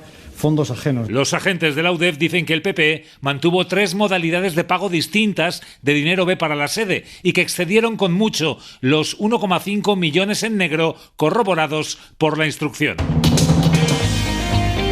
Estados Unidos ha vuelto a estremecerse por un nuevo vídeo en el que se ve cómo la policía mata esta vez a un chico hispano de 13 años. Sucedido en Chicago, y se ve cómo el niño levanta las manos al ver a los agentes, aunque aún así uno de ellos le dispara y le mata. No ha habido protestas allí, si las hay en Minnesota, por la muerte del joven negro Daunte Wright, al que disparó un agente en un control de tráfico. Corresponsal en Washington, Marta Delvado. La policía de Chicago ha hecho público el vídeo en el que uno de sus agentes persigue a Adam Toledo, un niño de 13 años que intenta escapar por un callejón. La policía pensaba que iba armado. Pero cuando el agente le grita que muestre las manos, el niño se para, sube los brazos y recibe un balazo en el pecho. En el vídeo no se aprecia que Adam estuviera sujetando la pistola, que se encontró en el suelo a unos metros de él. El policía intenta reanimarle, pero el chaval muere minutos después. La alcaldesa de Chicago, Lori Lightfoot, ha hecho un llamamiento a la calma y a mantener la paz. Este suceso se produce en medio de una nueva escalada de tensión por la violencia desproporcionada de la policía contra negros y latinos, con protestas diarias en la última semana tras la muerte de Daunte Wright, de 21 años, al que paró la policía por saltarse un stop, y ante la esperada sentencia del policía que mató a George Floyd. Y todavía en Estados Unidos, el presidente Biden dice que no busca aumentar el conflicto con Rusia horas después de anunciar sanciones diplomáticas contra Moscú. Es una segunda ronda de sanciones contra Rusia con el objetivo de impactar en su economía. Los bancos estadounidenses no van a poder comprar bonos del Banco Central de ese país, que expulsa a 10 agentes de inteligencia rusos, sanciona a una treintena de entidades relacionadas con operaciones de piratería y sanciona también a 8 personas vinculadas con la ocupación de Crimea. Una península donde se ha recrudecido la tensión en los últimos días por el aumento de la presencia de militares en la frontera con Ucrania. Sí, este viernes, de hecho, el presidente ucranio Zelensky visitará Francia y se va a reunir con Emmanuel Macron. En la gira que llevamos meses haciendo en la SER para explicarles cómo afecta y qué salidas buscamos a la crisis del COVID, hemos recorrido ya muchas ciudades grandes y medianas, pero aún no habíamos recalado en un pueblo tan pequeño como este, Urueña, en Valladolid, un pueblo que, como les iremos contando esta mañana, busca en la cultura su manera de reinventarse desde aquí, en lo alto de un cerro amurallado con unas vistas increíbles al mar de Campos Castellanos, con verdes, marrones, con amarillos. Hoy les proponemos analizar la actualidad de esta mañana, Sastre. Decimos siempre que nos cambia y oxigena la mirada viajar tanto, y hoy eso es más verdad que nunca, porque al llegar empezamos a preguntarnos pues por el impacto de la pandemia en lugares que ya sufrían el impacto de otros fenómenos, como la despoblación. Aquí desde los años 80 en esta comunidad muere más gente de la que nace. Por eso, y por el estado de alarma y por las elecciones en Madrid, con esta novedad que les hemos avanzado ahora a las 8 de la mañana, que nos ampliará Javier Casal, que Reyes Maroto sería la vicepresidenta de un gobierno que presidiese Ángel Gabilondo en Madrid si es que gana las elecciones, por el estado del Partido Popular. De todo eso le vamos a preguntar al presidente de Castilla y León, y de todo eso, junto a la ley de la infancia que ayer aprobó el Congreso, vamos a hablar con nuestros analistas de esta mañana. Pero sí hemos venido a Urueñas por otra particularidad que hace a este pueblo distinto a todos los demás. Aquí viven durante el año unos 90 vecinos aproximadamente. Es un pueblo muy pequeño, pero tiene una decena de librerías y varios museos. Aquí, además de ver el pueblo y hacer rutas, además de venir a buscar un silencio que abruma, se viene a hacer turismo cultural. Les iremos describiendo esta mañana este contraste tan singular, pero lo que de momento le hemos pedido a Pepe Rubio. Buenos días. Buenos días. Lo primero, Pepe, es que nos describas cómo amanece en Urueña. Así que empecemos por dónde estás. Pues estoy en la muralla de Urueña, veo amanecer desde las murallas de esta villa medieval del Libro en Tierra de Campos, primeros rayos sobre el amarillo de la flor de la colza, el verde de un cereal que ya coge cuerpo y los rojos labios de la amapola y tinto de las parcelas en barbecho. Son tierras literarias, machadianas, y miro a mi izquierda y veo que en los chopos lejanos del camino parecen humear las yertas ramas como un glauco vapor las nuevas hojas. Y es que este paisaje que veo, que os describo, antes lo hemos leído en Machado o en Delibes, cuando decía que en este mar de Castilla que se extiende ante mis ojos hoy sin horizonte hay barcos y rebarcos. Desde aquí los veo. Si barco es un pequeño valle atravesado por el regato o río, rebarco es la pequeña ondulación del terreno perpendicular al barco. Un barco, Urueña, que desde esta proa amurallada siento navegar entre los rojos, verdes y amarillos de este mar de Castilla. Luego vuelvo contigo, Pepe. Hasta luego. Hasta luego. Bueno, pues así que hoy nuestros analistas van a tener que mezclar todos estos colores y gamas con la actualidad, el contexto y con la literatura. Y esa tarea, que no es nada fácil, hoy le toca a Emilio Contreras, a Nacho Corredor y a la escritora del grupo, Berna González Harbour. Berna González Harbour, buenos días. Buenos días. Solo teníamos que traerte a ti. Cuando decimos vamos a Urueña, tenía que venirse Berna con nosotros. Y a Pepe Rubio, que ha hecho una descripción literaria que nos ha dejado a todos sin trabajo, a todos los Pero demás identificas escritores. lo que ha estado contando, porque ayer estuvimos paseando y ver estos campos, este mar de campos impresionante desde aquí. Pero sobre todo este es un pueblo que no necesita Amazon. Eso me ha encantado. Ayer el paseo que nos dimos, cómo vi librerías donde, bueno, creo que luego hablaréis bastante del tema, pero donde estaba Josefina Carabias, Rebeca Solnit, es decir, libros que no están en mi barrio de Madrid, que es un barrio no en el centro, pero con su metro, sus bancos, sus supermercados y polideportivos,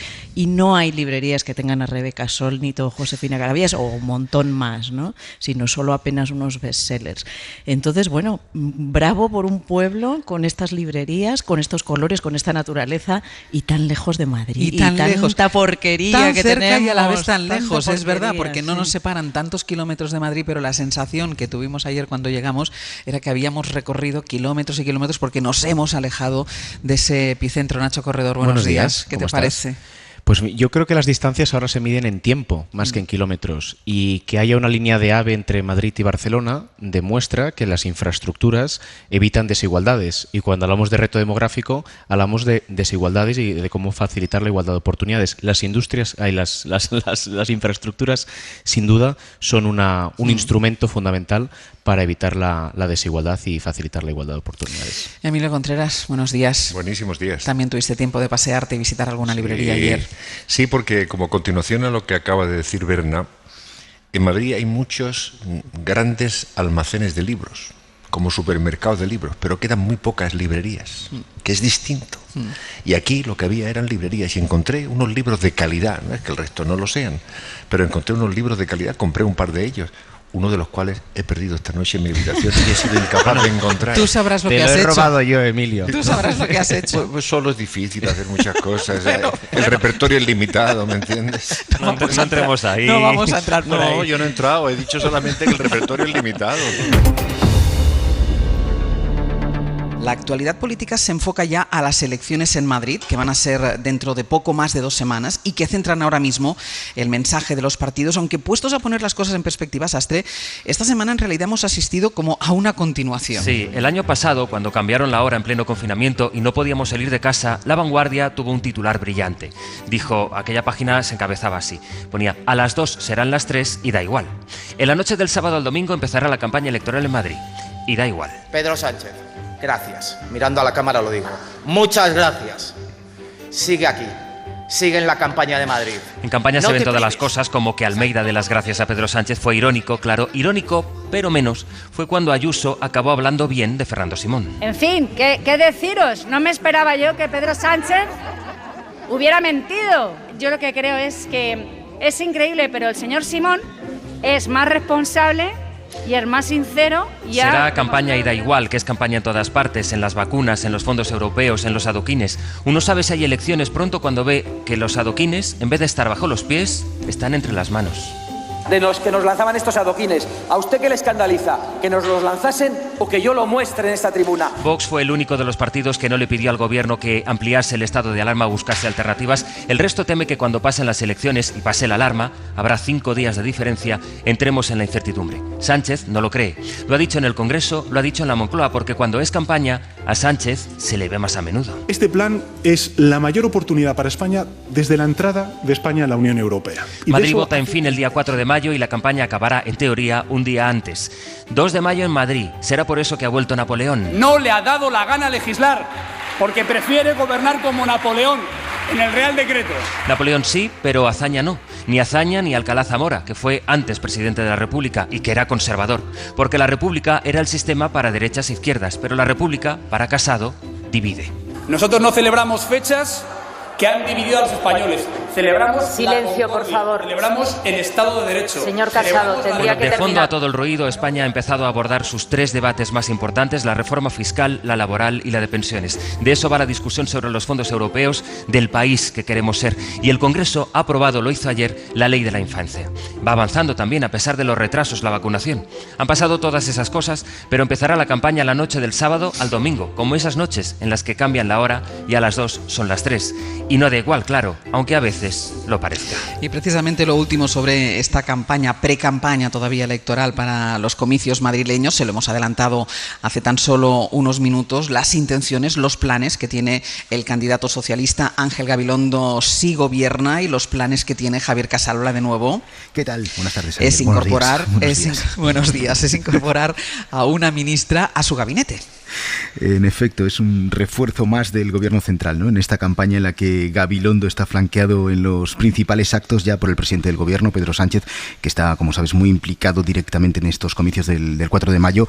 Maroto no es nueva en la política madrileña. La ahora ministra de Industria y de Turismo fue diputada en la Asamblea. De hecho, era la encargada, además de presupuestos del área económica, y su nombre sonó mucho para ir en estas listas, o incluso en algún momento Ángels como posible candidata del PSOE a la Comunidad de Madrid. Ella ha trabajado mano a mano con Gabilondo y ahora primero se va a incorporar a su campaña. De hecho, protagonizan un acto en cuestión de minutos, pero como hemos adelantado esta mañana, los planes van mucho más allá, ¿no? Si Gabilondo gobierna, Maroto dejaría su actual ministerio y sería la vicepresidenta económica de ese ejecutivo regional. ¿Legalmente puede hacerlo Gabilondo aunque Maroto no vaya en las listas del PSOE? Bueno, el Partido Socialista asegura que sí, que legalmente han hecho las consultas y que pueden hacerlo exactamente igual que, por ejemplo, Ayuso puede nombrar consejero a Toni Cantó aunque no vaya en las listas. Algo que no pasa, por ejemplo, en el Ayuntamiento de la capital, donde un concejal de área sí necesita ser previamente concejal de la corporación municipal y haber sido elegido. Pues se incorpora de momento a la campaña teniendo un papel activo, como comprobaremos dentro de unos minutos en ese acto del candidato socialista Reyes Maroto, y en caso de que pueda gobernar Ángel Gabilondo, ella ocuparía una de las vicepresidencias o la vicepresidencia económica. Casal, cualquier novedad en ese acto que va a empezar en breve, nos pides paso. Quedamos pendientes de lo que diga Maroto y de lo que diga Gabilondo. Así que aquí, de acuerdo. Hasta Venga, ahora. Buenos días. Hasta ahora. Nacho, incorporación, bueno, de momento a la campaña, porque es verdad que es un dibujo de un gobierno que para ello tendría que ganar las elecciones Ángel Gabilondo y conseguir gobernar después, pero se incorpora otro, vamos a decir, otro elemento de la Moncloa, del gobierno central, se incorpora a la campaña ya de Gabilondo y lo vamos a ver dentro de unos minutos. Bueno, vimos también en el caso de las elecciones catalanas, ¿no?, como el gobierno daba una consideración tan importante a esas elecciones que enviaba a miembro de su gobierno. En este caso lo hemos visto, por un lado, con la incorporación de Pablo Iglesias, el vicepresidente del gobierno, a esa campaña. Lo vemos ahora también. Es verdad que probablemente, a diferencia de las elecciones catalanas, que no fueron ni convocadas por el presidente de la Generalitat, ni desde luego por el Partido Socialista, pero que probablemente en ese caso sí que desde Moncloa, desde el Partido Socialista, hubo un control de los tiempos y una preparación y no hubo sorpresa, y todo formaba parte de un plan a medio y largo plazo, ¿no?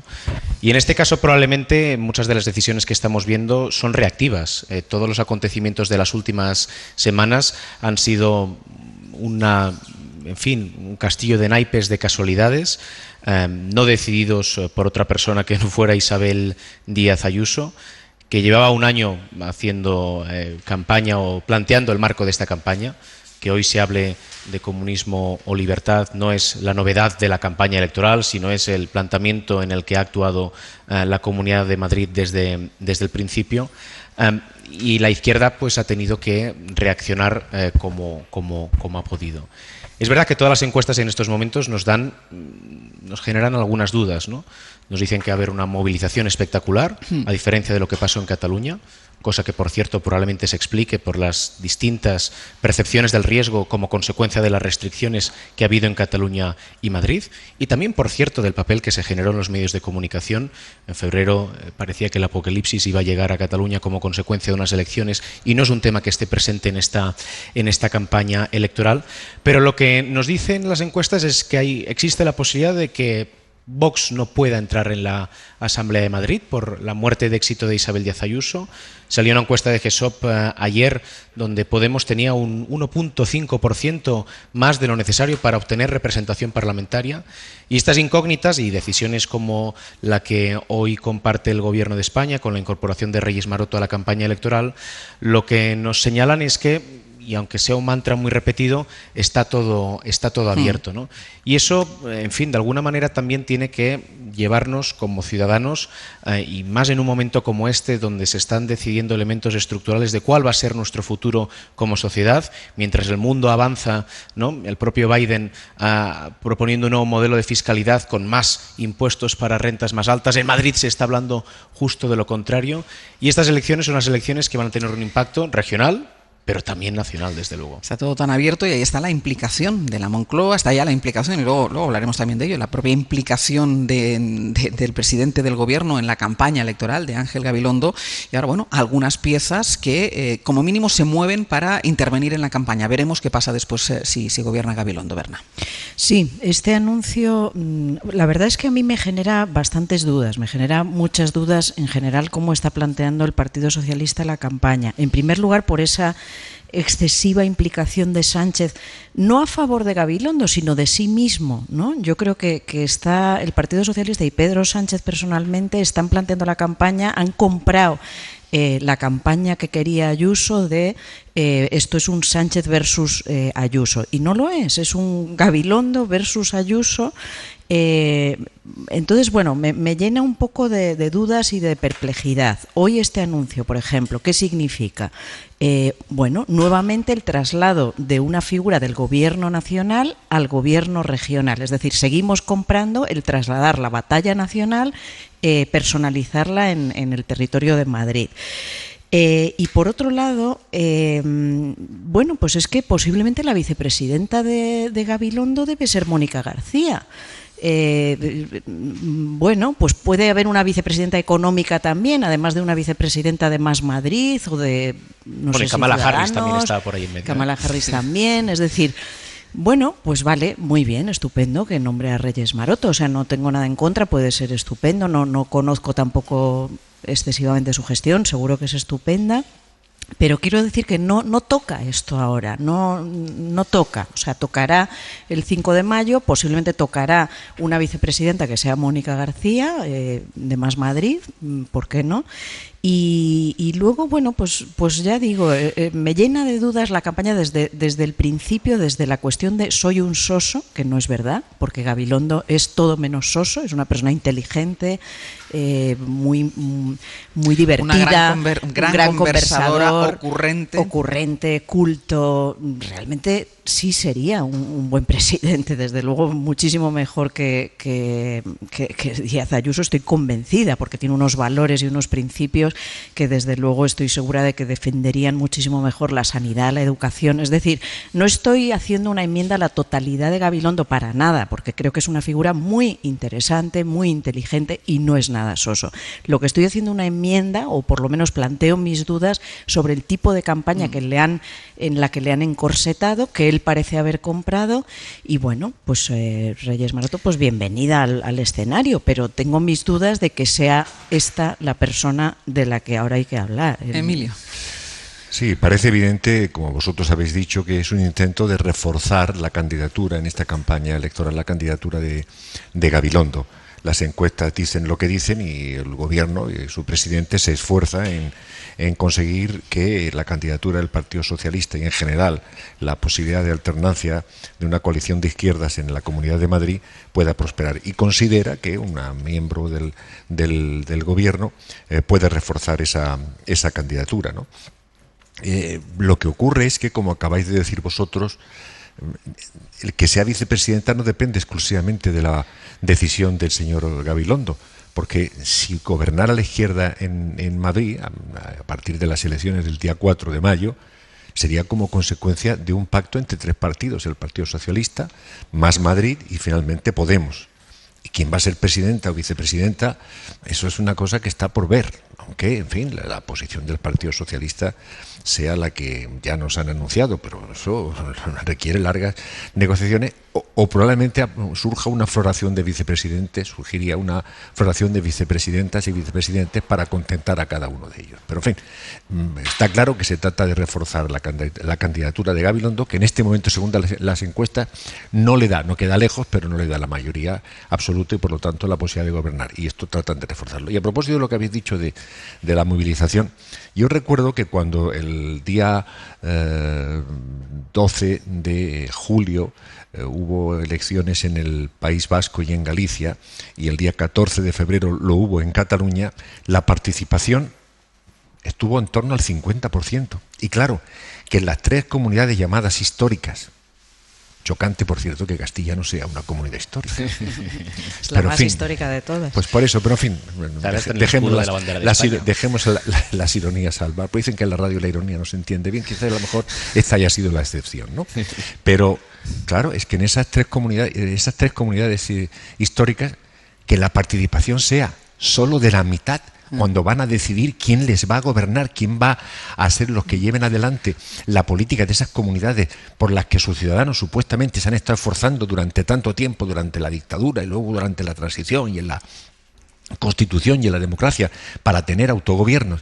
Y cuando llega la hora de la verité, resulta que la mitad de los vascos, de los catalanes, y menos reconozcamos los de los gallegos, pero también se quedan en su casa, hombre, cuando resulta que los sondeos dicen que en Madrid la participación va a superar o podría superar el 70%, la clave de esa abstención no está solo en la epidemia. Bueno, tú dale tiempo a Isabel Díaz Ayuso para que Madrid sea una comunidad foral también y dentro de unos años hablemos de... No sería lo peor que hiciera. No, lo peor sería que siguiera probablemente, ¿no? No, 2 apuntes muy rápidos. A ver, probablemente esta es la primera vez en mucho tiempo en el que el gobierno no marca el ritmo de la conversación, y eso pues ha ido produciendo y provocando noticias reactivas como probablemente estamos viendo, pero sí que me gustaría añadir un elemento porque, claro, aquí estamos en un gobierno de coalición, la parte de Podemos siempre se ha encargado de visibilizar las discrepancias de sus ministros con otros ministros para colgarse la medalla del progreso de este país. Pero lo cierto es que entre ministros del Partido Socialista también ha habido fuertes discrepancias este año, ¿no? Y por apuntar un elemento de la ministra Reyes Maroto, ha habido una gran discusión en el último año, desde muy al principio de la pandemia, sobre qué había que hacer con las ayudas directas al ámbito empresarial. Y aquí ha habido 2 visiones, y no la de Podemos y la del Partido Socialista, sino la visión de Nadia Calviño y la visión de Reyes Maroto, la visión de Maroto socialdemócrata en línea con lo que se está haciendo en otros países europeos, que desde el principio apostó por inyectar dinero en las empresas, cosa que ha acabado ocurriendo, pero que si no ocurrió antes fue por una visión excesivamente ortodoxa de una parte del gobierno. Pensemos que en un momento como este la ministra Maroto ha sido ministra de Industria, es ministra de Comercio y es ministra también de Turismo. Y si algún logro hay en su haber, otra cosa es que a los ministros en este gobierno tampoco se les deja, en el caso de los socialistas, apuntarse muchos tantos. Si algún logro hay en su haber es haber convencido a una parte del gobierno de dar esas ayudas directas al ámbito de la hostelería, que en una comunidad, desde luego, como Madrid, es un sector también muy importante, ¿no? Por cierto, aclarar, porque habéis hecho referencia a Kamala Harris, por si los oyentes no están en el tema. Kamala Harris es como se ha llamado desde Moncloa, sobre todo a la número 2 en las listas de Ángel Gabilondo, que es quien fuera secretaria de Estado, quien era secretaria de Estado de Inmigración, Hannah Jalul, que se llamó. No habéis hablado de Kamala Harris, que algún oyente a lo mejor habrá pensado que se ha incorporado a la campaña de Ángel Gabilondo. Y no, por lo que sea, no. Y no es así. Y sobre una cosa que decía Berna, ¿no? Emilio, la mucha participación, porque decía antes Javier Casal, Pedro Sánchez flanqueando a Ángel Gabilondo. ¿Flanqueando o opacando? Opacando a Ángel Gabilondo. Claro, porque eso debe de poner, eso pone de manifiesto que en la Moncloa, que tienen buenos datos y tienen buenas encuestas, les hace temer que el resultado de la campaña no sea excesivamente beneficioso y positivo para la candidatura del Partido Socialista.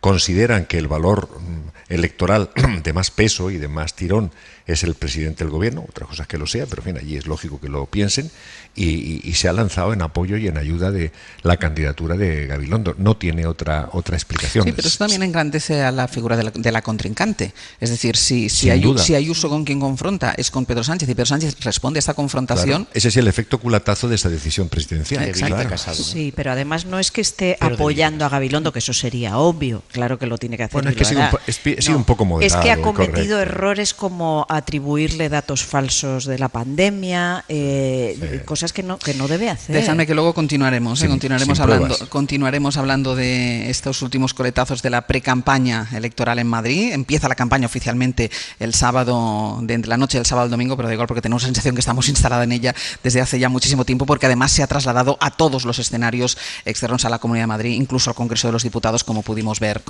esta misma semana. Alfonso Fernández Mañueco, presidente de la Junta de Castilla y León. Muy buenos días. Hola, muy buenos días. ¿Qué tal? Supongo que usted ya había estado aquí, ¿no? Sí, bueno, en este centro exactamente no. En el centro de Lea. Sí, exactamente. ¿Es un caso, diría, único en España lo que pasa en este pueblo? Yo creo que hay pocos casos en Europa.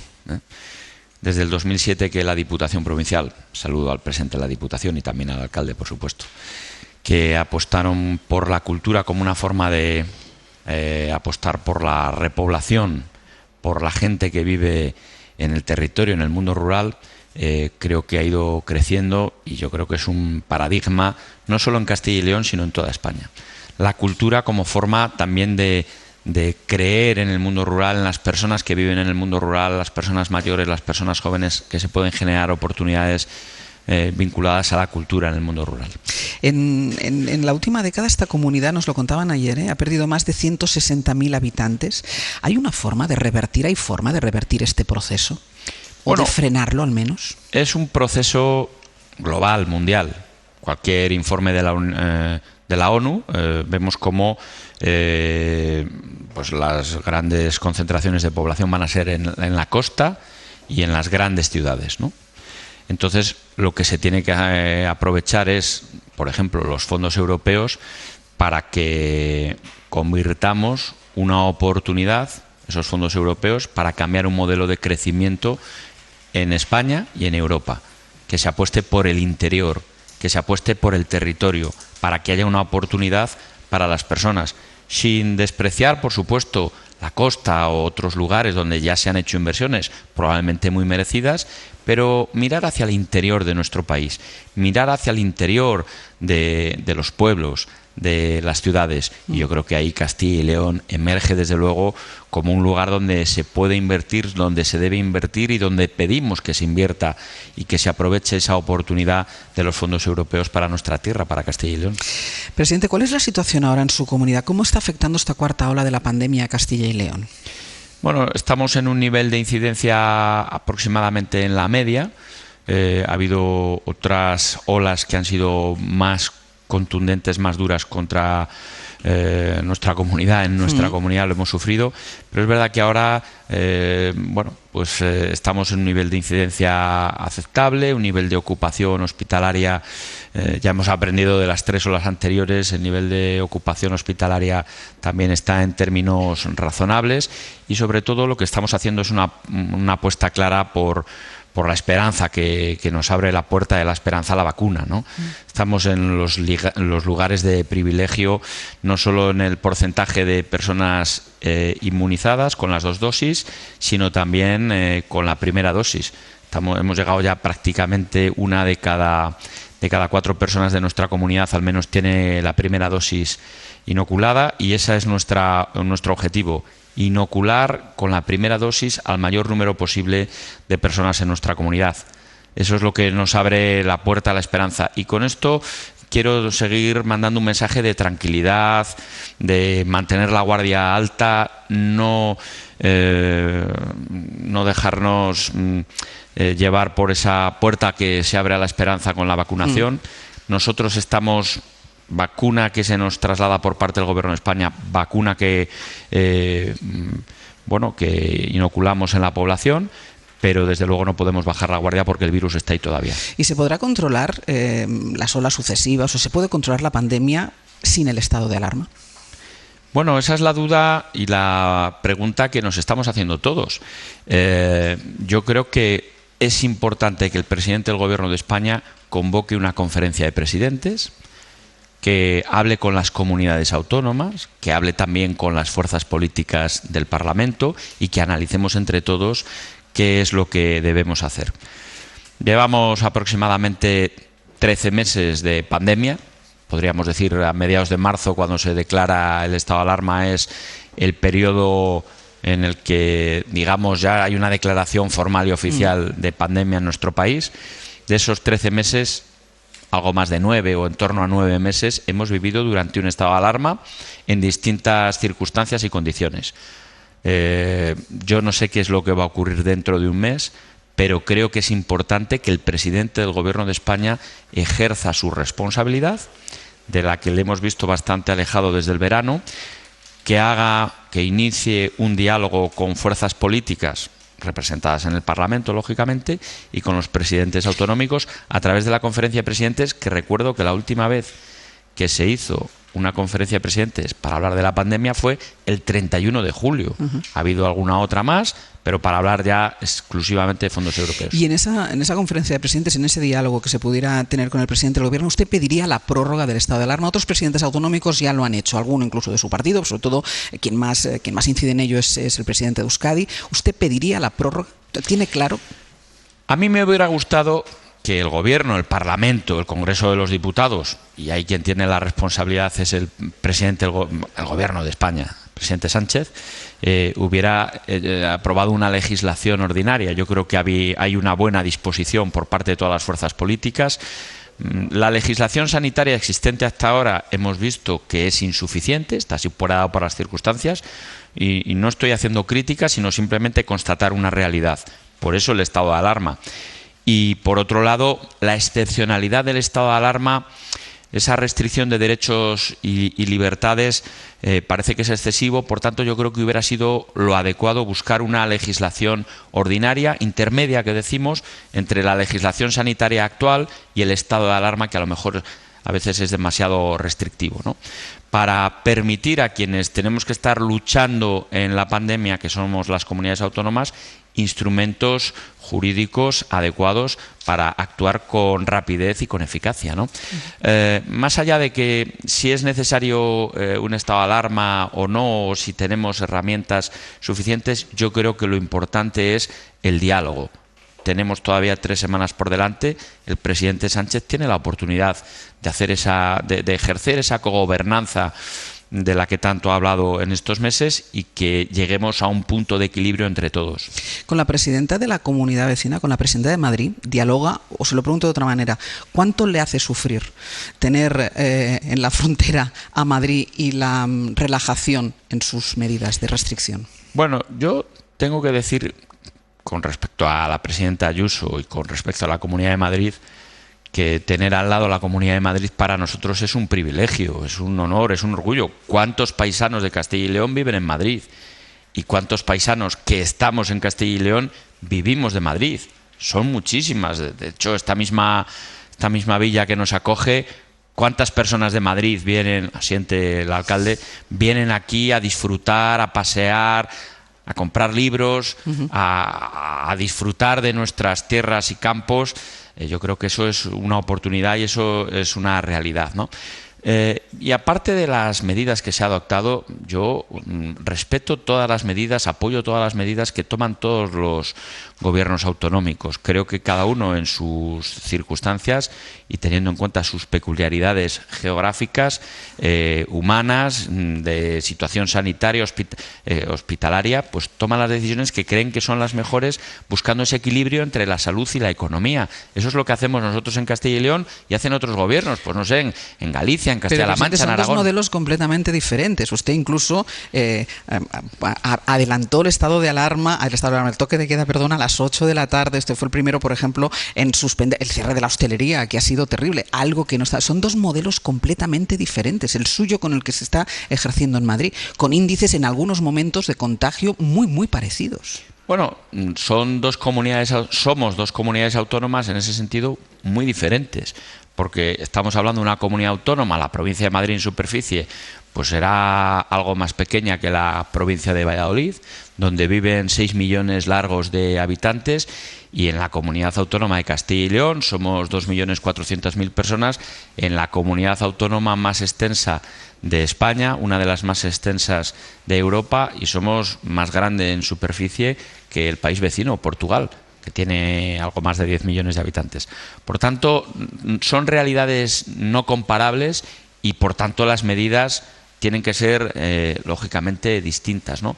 Pero yo le puedo decir, Ayuso y yo buscamos lo mismo, el equilibrio entre la salud y la economía. Si no hay seguridad sanitaria, no hay reactivación económica. Y eso es lo que buscamos los dos, cada uno desde una realidad distinta. Madrid, Castilla y León, somos hermanos, somos queridas las comunidades autónomas, y yo me llevo con Ayuso, pues ya lo sabe todo el mundo, estuve con ella hace exactamente hoy una semana, pues son realidades distintas, pero buscamos lo mismo, vuelvo a decir, el equilibrio y superar la pandemia lo antes posible. Quedaban un par de asuntos para preguntarle referentes a la política, a la de ahora mismo y la de hace algunos días, porque no sé, presidente, si llegó a temer que triunfara la moción de censura presentada por el PSOE en esta comunidad. Bueno, el derecho parlamentario lo que permite es, o lo que exige o lo que obliga es que haya una mayoría estable en el Parlamento. Eso es lo que hemos hecho Partido Popular y Ciudadanos en Castilla y León. Llevamos 2 años ofreciendo un gobierno estable en nuestra comunidad.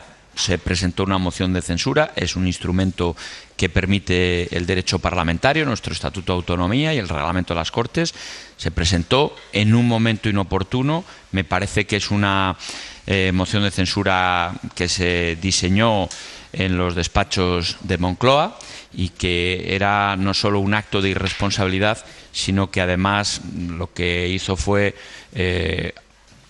fracasar por parte de no solo la moción de censura, que eso es algo evidente, fracasó Sánchez, ganó Castilla y León.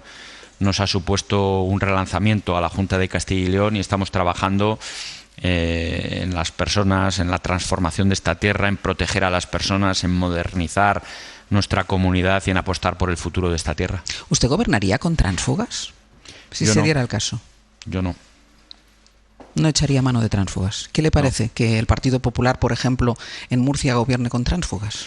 Bueno, yo creo que las personas que están gobernando en Murcia están apostando por el pacto que firmaron hace 2 años. No es, por tanto, un concepto de transfugismo, sino lo que se firmó hace 2 años al inicio de legislatura entre las 2 fuerzas políticas, pues respetar ese pacto y cumplir ese pacto. Yo creo que eso es perfectamente legítimo. Usted gobierna con Ciudadanos. ¿Cree que Ciudadanos, el partido, porque ya sé que aquí me dirá que ustedes gobiernan y que gobiernan bien, pero ¿usted cree que Ciudadanos ha sido leal con el Partido Popular en todo este movimiento de las mociones de censura? Bueno, yo conozco lo que me afecta a mí más de cerca, y yo tengo que decir que Ciudadanos conmigo en Castilla y León ha sido, bueno, como dice usted, leal, ¿no? ¿Y no opina sobre la postura de Ciudadanos fuera de Castilla y León? Perdón. No, ni me corresponde ni tengo elementos de juicio más allá de lo que se comenta en los medios de comunicación, ¿no? En fin, yo creo que, bueno, pues hay cuestiones que podrían haberse mejorado desde luego por su parte. Hablaba del momento inoportuno, ha dicho, para la presentación de la moción de censura.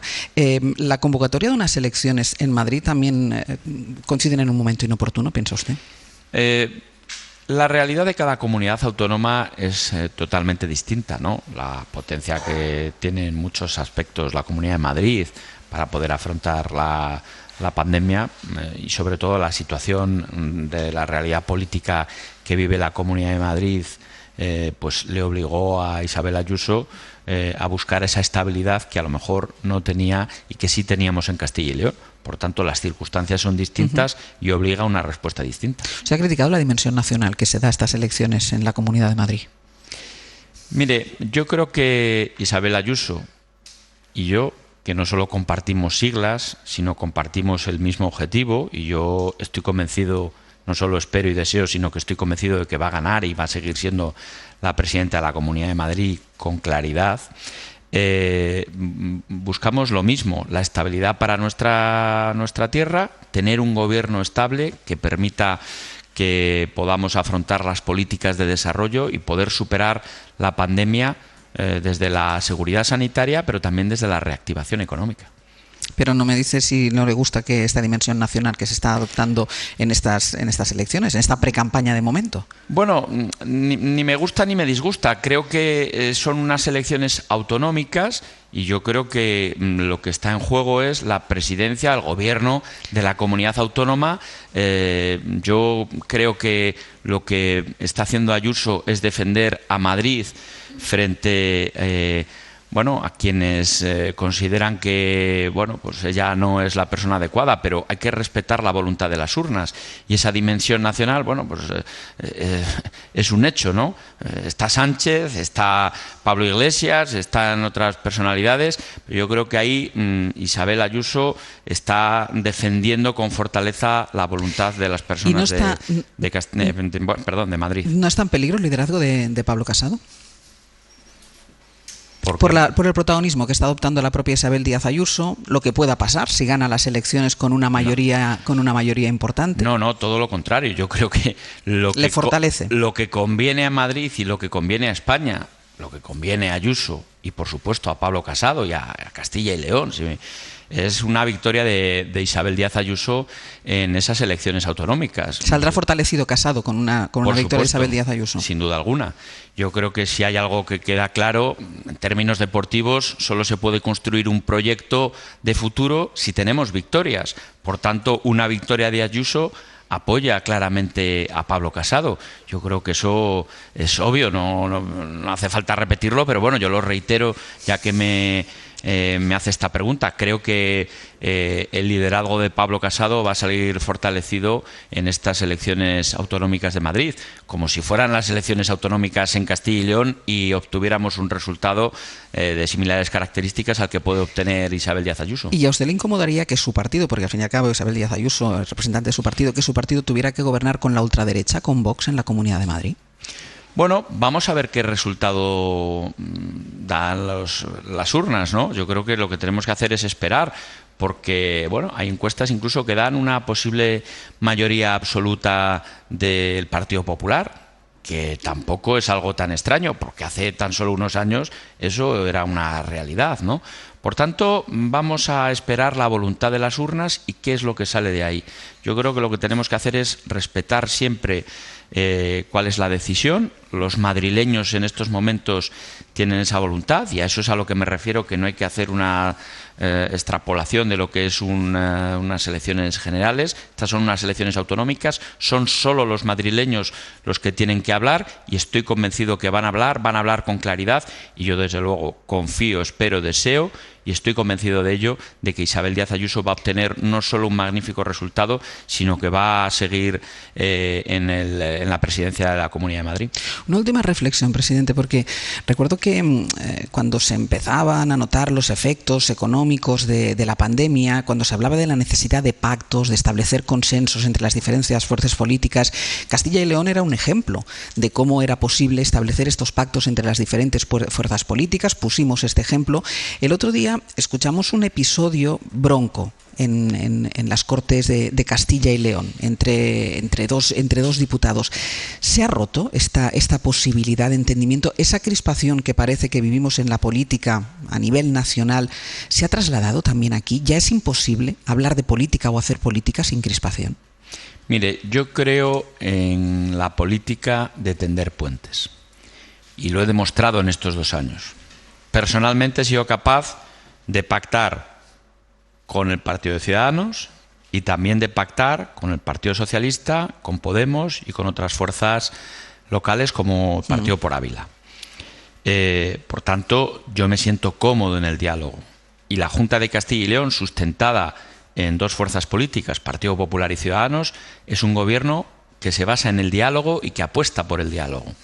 Y vuelvo a insistir, hace aproximadamente 10 meses firmamos un acuerdo prácticamente con todo el arco parlamentario. Me parece que de 81 parlamentarios autonómicos lo firmaron 79, ¿no? Es verdad que desde la moción de censura el Partido Socialista ha roto todos los puentes con la Junta de Castilla y León, cosa que lamentamos. Y yo no hago más que reiterar esa política de mano tendida, de entendernos. Hay muchas cosas encima de la mesa que requiere el consenso y el apoyo de todos. Si estamos exigiendo al Gobierno de España que los fondos europeos no sean los fondos del Gobierno, sino que sean los fondos de toda la nación, de toda España, lógicamente, en la misma reciprocidad, nosotros entendemos que los fondos europeos en Castilla y León necesitan la colaboración y la aportación del Partido Socialista, que desde el minuto 1 dijo que no estaba de acuerdo. Le ofrecimos la oportunidad de pactar los presupuestos de Castilla y León, que han sido los más expansivos y los más sociales de la última década. No ha querido el Partido Socialista. Por tanto, creo que a quien hay que responsabilizar de esta situación, si es el verbo que se debe utilizar, no es a la Junta de Castilla y León, no son a las fuerzas políticas que sustentan a la Junta de Castilla y León. Creo que debemos hacer un esfuerzo todos de diálogo, de entendimiento. El Partido Socialista debe superar lo que ha sido el fracaso de la moción de censura y pensar en lo que hacemos desde la Junta de Castilla y León, pensar en las personas de Castilla y León, que en estos momentos es el objetivo. Y no hay mejor forma de apostar y pensar en las personas de Castilla y León que entendernos y dialogar.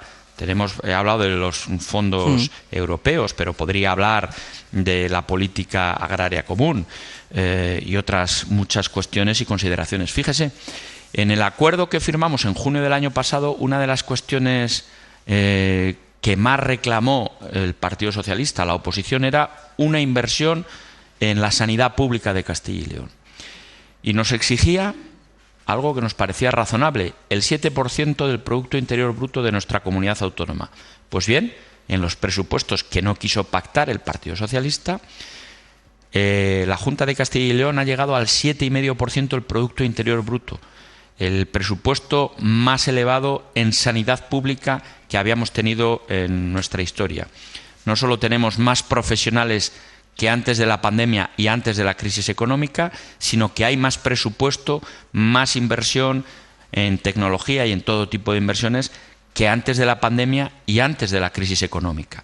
Estamos haciendo un esfuerzo por lo público, por la sanidad pública en este caso, y por eso me disgusta, es una situación que me genera desasosiego que el Partido Socialista prefiera ir en la línea de la confrontación. Yo ahí no me tengo que decir que creo más en la política de tender puentes y de entendimiento, y creo que eso es bueno no solo para la comunidad, para las personas, para nuestra tierra, sino para todas las fuerzas políticas que buscan ese diálogo y el entendimiento.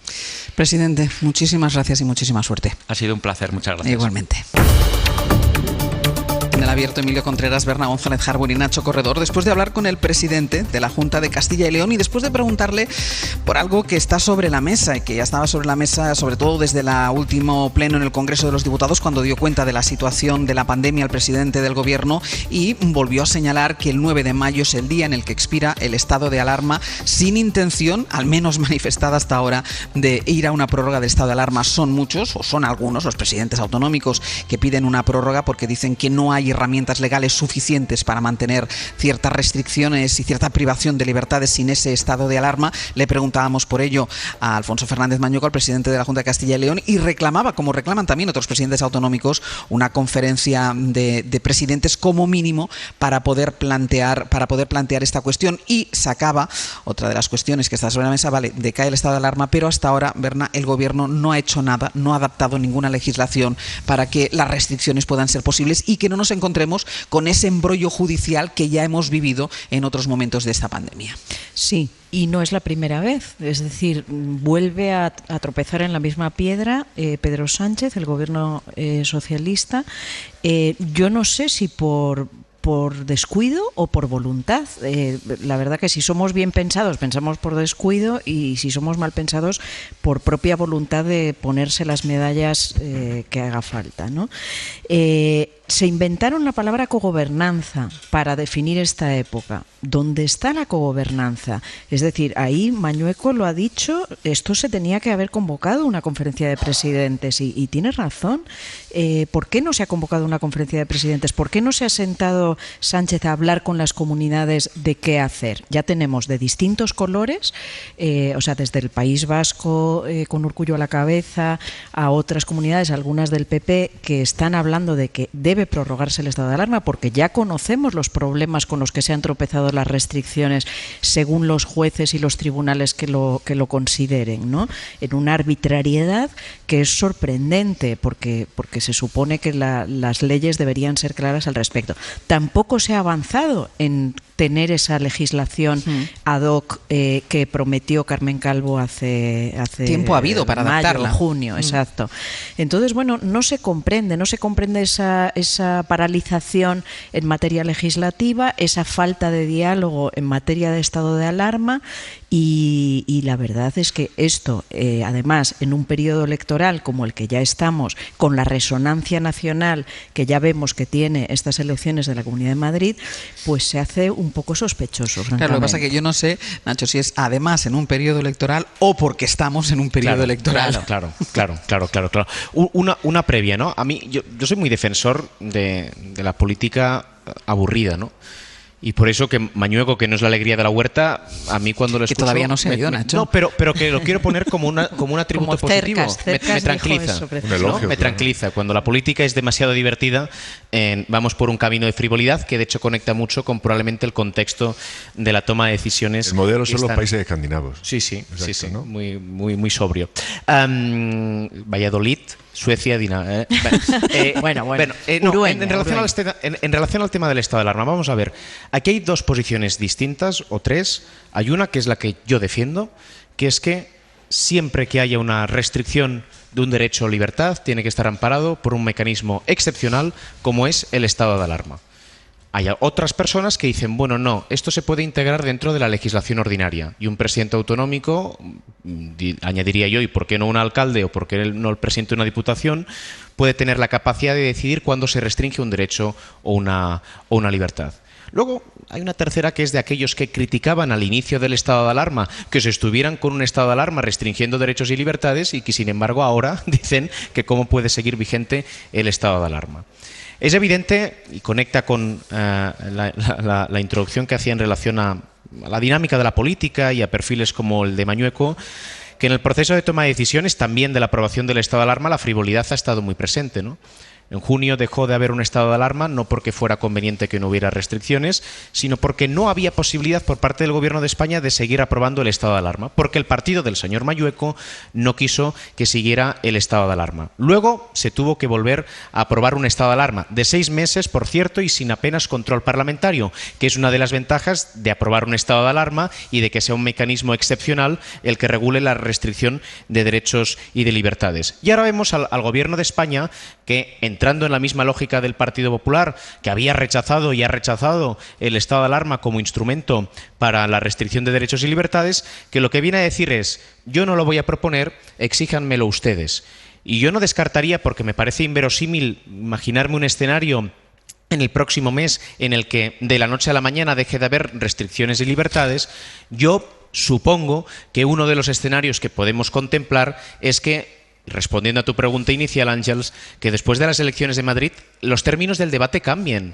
Cuando el señor Mañueco quiera confinar perimetralmente una provincia o su propia comunidad autónoma, porque considera que es un instrumento válido para evitar contacto y contagios, los tribunales, ya lo hemos visto, no le van a dejar hacerlo a él. y el señor Mañueco, igual que el señor Marín, presidente de la Junta de Andalucía, van a acabar exigiendo al gobierno de España el estado de alarma. Y Sánchez, que es frívolo pero también hábil, dirá, pues si me lo piden, yo lo apruebo. ¿La mañana siguiente? 2 días, va. 2 días. 48 horas. 2 días. Sí. Efectivamente, en una situación de una pandemia tan grave como la que estamos viviendo, es necesario establecer leyes que limiten derechos fundamentales. Y la ley del estado de alarma limitaba fundamentalmente, o limita todavía, porque aún sigue vigente, 4 situaciones clarísimas: la limitación de circulación en horario nocturno, lo que se conoce como toque de queda, la limitación de entradas y salidas en las comunidades autónomas, el cierre perimetral, la prohibición de reuniones de más de 6 personas, en algunos sitios, en otros menos, y la fijación de aforos en lugares de culto. Esa era la limitación. Yo nunca me he sentido con falta de libertad por estas limitaciones. Por lo tanto, no me creo la alternativa a libertad o no libertad. No. De modo que no me creo limitado en mi libertad cuando hay un semáforo rojo que me impide cruzar, porque está protegiendo mi vida. Pues del mismo modo, esto protege mi vida. Estas 4 excepciones limitan derechos, y sin el estado de alarma, pues dicen los juristas que es imposible. El estado de alarma hay que aprobarlo en el Congreso.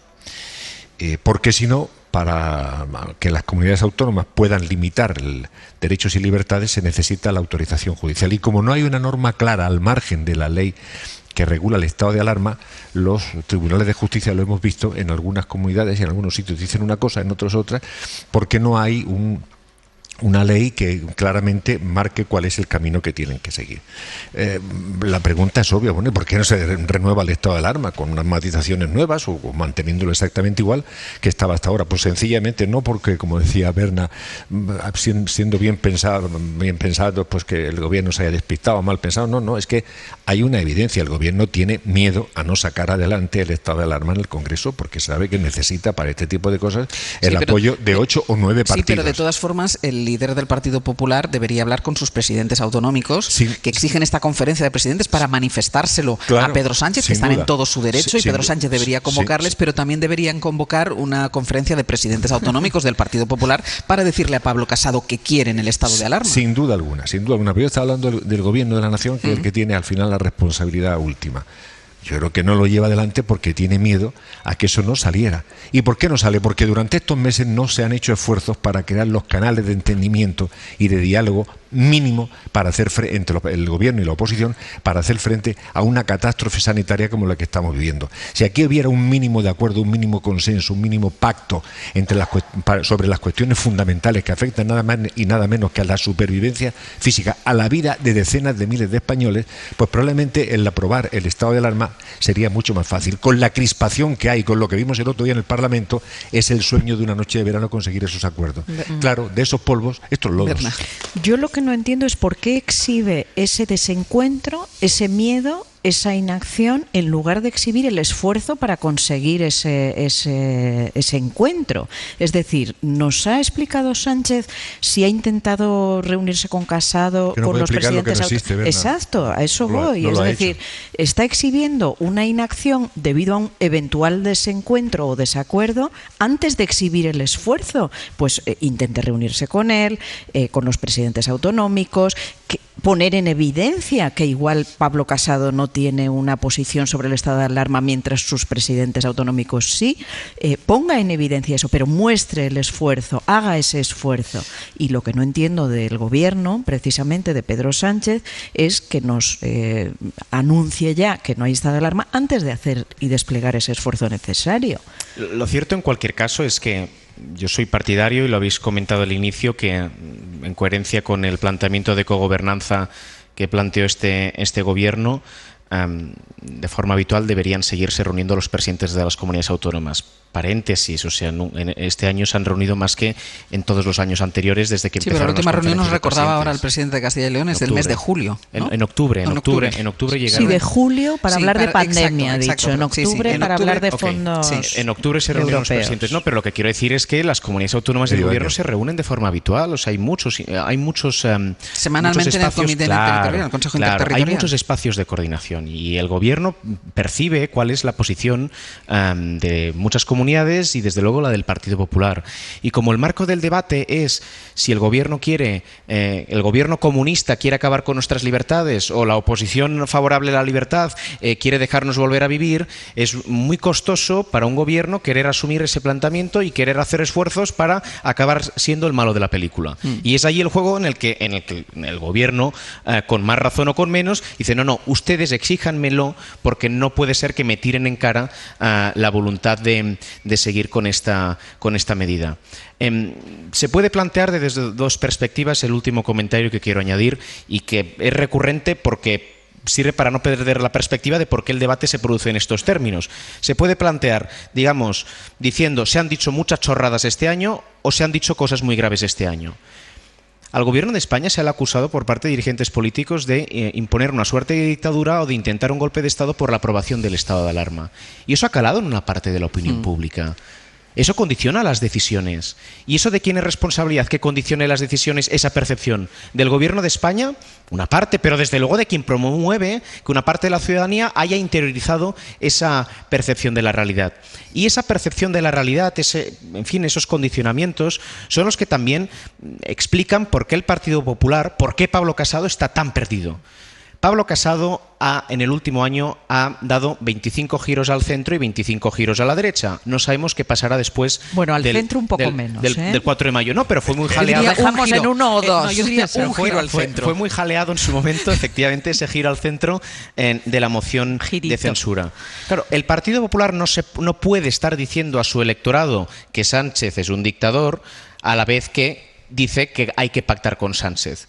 Por eso Ayuso le va a generar un problema a Pablo Casado. Por eso Sánchez promociona a Isabel Díaz Ayuso, para generarle un problema a Pablo Casado. Isabel Díaz Ayuso yo creo que representa muy bien sociológicamente lo que es un madrileño de derechas, pero ya veremos si más allá de la Comunidad de Madrid un referente de la derecha como Isabel Díaz Ayuso genera o no genera complicidades, ¿no? Pero yo, si me permitís, ciñéndonos al problema concreto que tenemos, y es que dentro de 3 semanas vence la declaración del estado de alarma y necesitamos una legislación excepcional para hacer frente a la crisis sanitaria que aún vivimos, yo me pregunto, si el presidente del gobierno, que es el que tiene la obligación de tener la iniciativa política, se presentara ante la opinión pública pidiendo, ahora ya después de un año de experiencia, pidiendo a las fuerzas políticas de la oposición y a sus socios que le apoyen en el Parlamento para declarar de nuevo o prorrogar el estado de alarma, yo creo que tendría un gran apoyo social y pondría en evidencia a aquellos sectores de la oposición que en ese momento se pudieran enfrentar a esa declaración del estado de alarma, porque ahora comparecería no ante una entelequia como se compareció en marzo, porque no sabíamos o la gente no sabía lo que era el estado de alarma, y eso de confundirlo con una dictadura había gente que se lo podía creer y tal. Ahora hemos visto que no. Aunque hay alguna gente que se lo quiere creer, no es una dictadura. Hay cosas que se han hecho que no nos gustan, pero España sigue siendo un país libre. Por lo tanto, cargado con la razón de esa experiencia, si compareces ante la opinión pública y pides el apoyo parlamentario para que se prorrogue el estado de alarma en unos términos similares o parecidos a los que hemos vivido, pues probablemente un sector importante de la opinión pública estaría con el presidente del gobierno y no estaría con los que se opondrían a él. ¿No lo hace? Pues no lo sé por qué. Sí, no, hemos pasado 13 meses efectivamente y hemos perdido un tiempo precioso. Uno, en esa legislación ad hoc que podría mejorarse y que el propio gobierno llegó a plantear y prometer y luego se desdijo, que el Consejo de Estado se llama, ¿no? Sí, el Consejo de Estado incluso ha apoyado. Y también en otra cuestión, que es en la famosa cogobernanza esta que no existe en realidad. Es decir, entre todos pactaron, bueno, es una cuestión europea, unos semáforos, antes has aludido al semáforo en rojo, bueno, pues se pactó también unos semáforos de incidencia, personas en la UCI, positividad en los test, etcétera, bueno, que ibas pasando a naranja, rojo, etcétera. Ya estamos otra vez en riesgo alto y casi extremo, si no me equivoco, en algunos sitios, pero no se ha pactado, no se ha avanzado en qué tipo de medidas deben entrar directamente en aplicación ante unos rojo, naranja, etcétera. Es decir, si tú te saltas un semáforo en rojo, Emilio, pues evidentemente hay un policía que te dirá aquí 4 puntos del carné y 300 euros, yo qué sé. Si atropello y mato a alguien, voy a la pues cárcel. Imagínate. Entonces, aquí no, aquí vale, alto, riesgo extremo, no pasa nada. Y muy en base de recomendaciones. Exacto. Que las recomendaciones después se traducen en que cambia el semáforo y hay comunidades como esta misma comunidad en la que estamos, que cerrar el interior de los bares, de los restaurantes, que suspende la restauración, y hay comunidades como la de Madrid, que como es una recomendación, con el mismo semáforo o incluso no rojo, sino rojo oscuro tirando a granate, mantiene la relajación en las... Exacto, y no se ha avanzado nada en aplicar esas restricciones comunes y unos criterios que sean comunes y eficaces. Muy rápido, 3 cosas. Para que haya cogobernanza tiene que haber una disposición también de las dos partes, ¿no? Y si algo hemos visto en los últimos 30 años, pero en este año con mucha más intensidad, es que pese a tener unas instituciones con un poder muy repartido y tener un Estado federal en su estructura, no lo tenemos en cuanto a la cultura de cooperar por parte de las instituciones. By the way, por cierto, en Alemania, que siempre lo ponemos como paradigma y que la oposición le ha tirado tanto en cara al gobierno Sánchez, lo bien que lo hace Merkel y lo mal que lo hacía él, hace cuestión de días el gobierno ha impuesto una serie de normativa para que los Länders, si superan determinado tipo de incidencias, se hace lo que el gobierno de Alemania considera. 2. Si personas como nosotros o como yo, hablo por mí, que más o menos hemos podido sortear todo este año, estamos hasta las narices, claro, el nivel de incomprensión de una persona que además no haya tenido la suerte o la desventaja de vivir en Madrid y sortearlo y tener una vida donde los bares abren hasta determinada hora, no han podido... Claro, que hables tú ahora de que en los próximos meses siguen las restricciones, es como voy... Sí, es muy complicado, ¿no? Si ya estoy harto yo y tengo mucho de lo que quejarme, una persona que tenga mucho de lo que quejarse y que además haya tenido la buena o mala suerte de vivir en un pueblo muy pequeño, pero que los bares están cerrados porque las medidas se han hecho con ese... Y luego un último tema, septiembre. Hoy el 17% de la población española tiene al menos una vacuna. Hoy, 17%. En septiembre, todo esto... yo creo que nos va a quedar muy lejos. Hace muchos años en un reino al mar. Berna González Harbour, Emilio Contreras, Nacho Corredor, muchísimas gracias. Podéis ir a dar una vueltecita un ratito más y a comprar más libros. Sí, señora. Hasta luego. Adiós.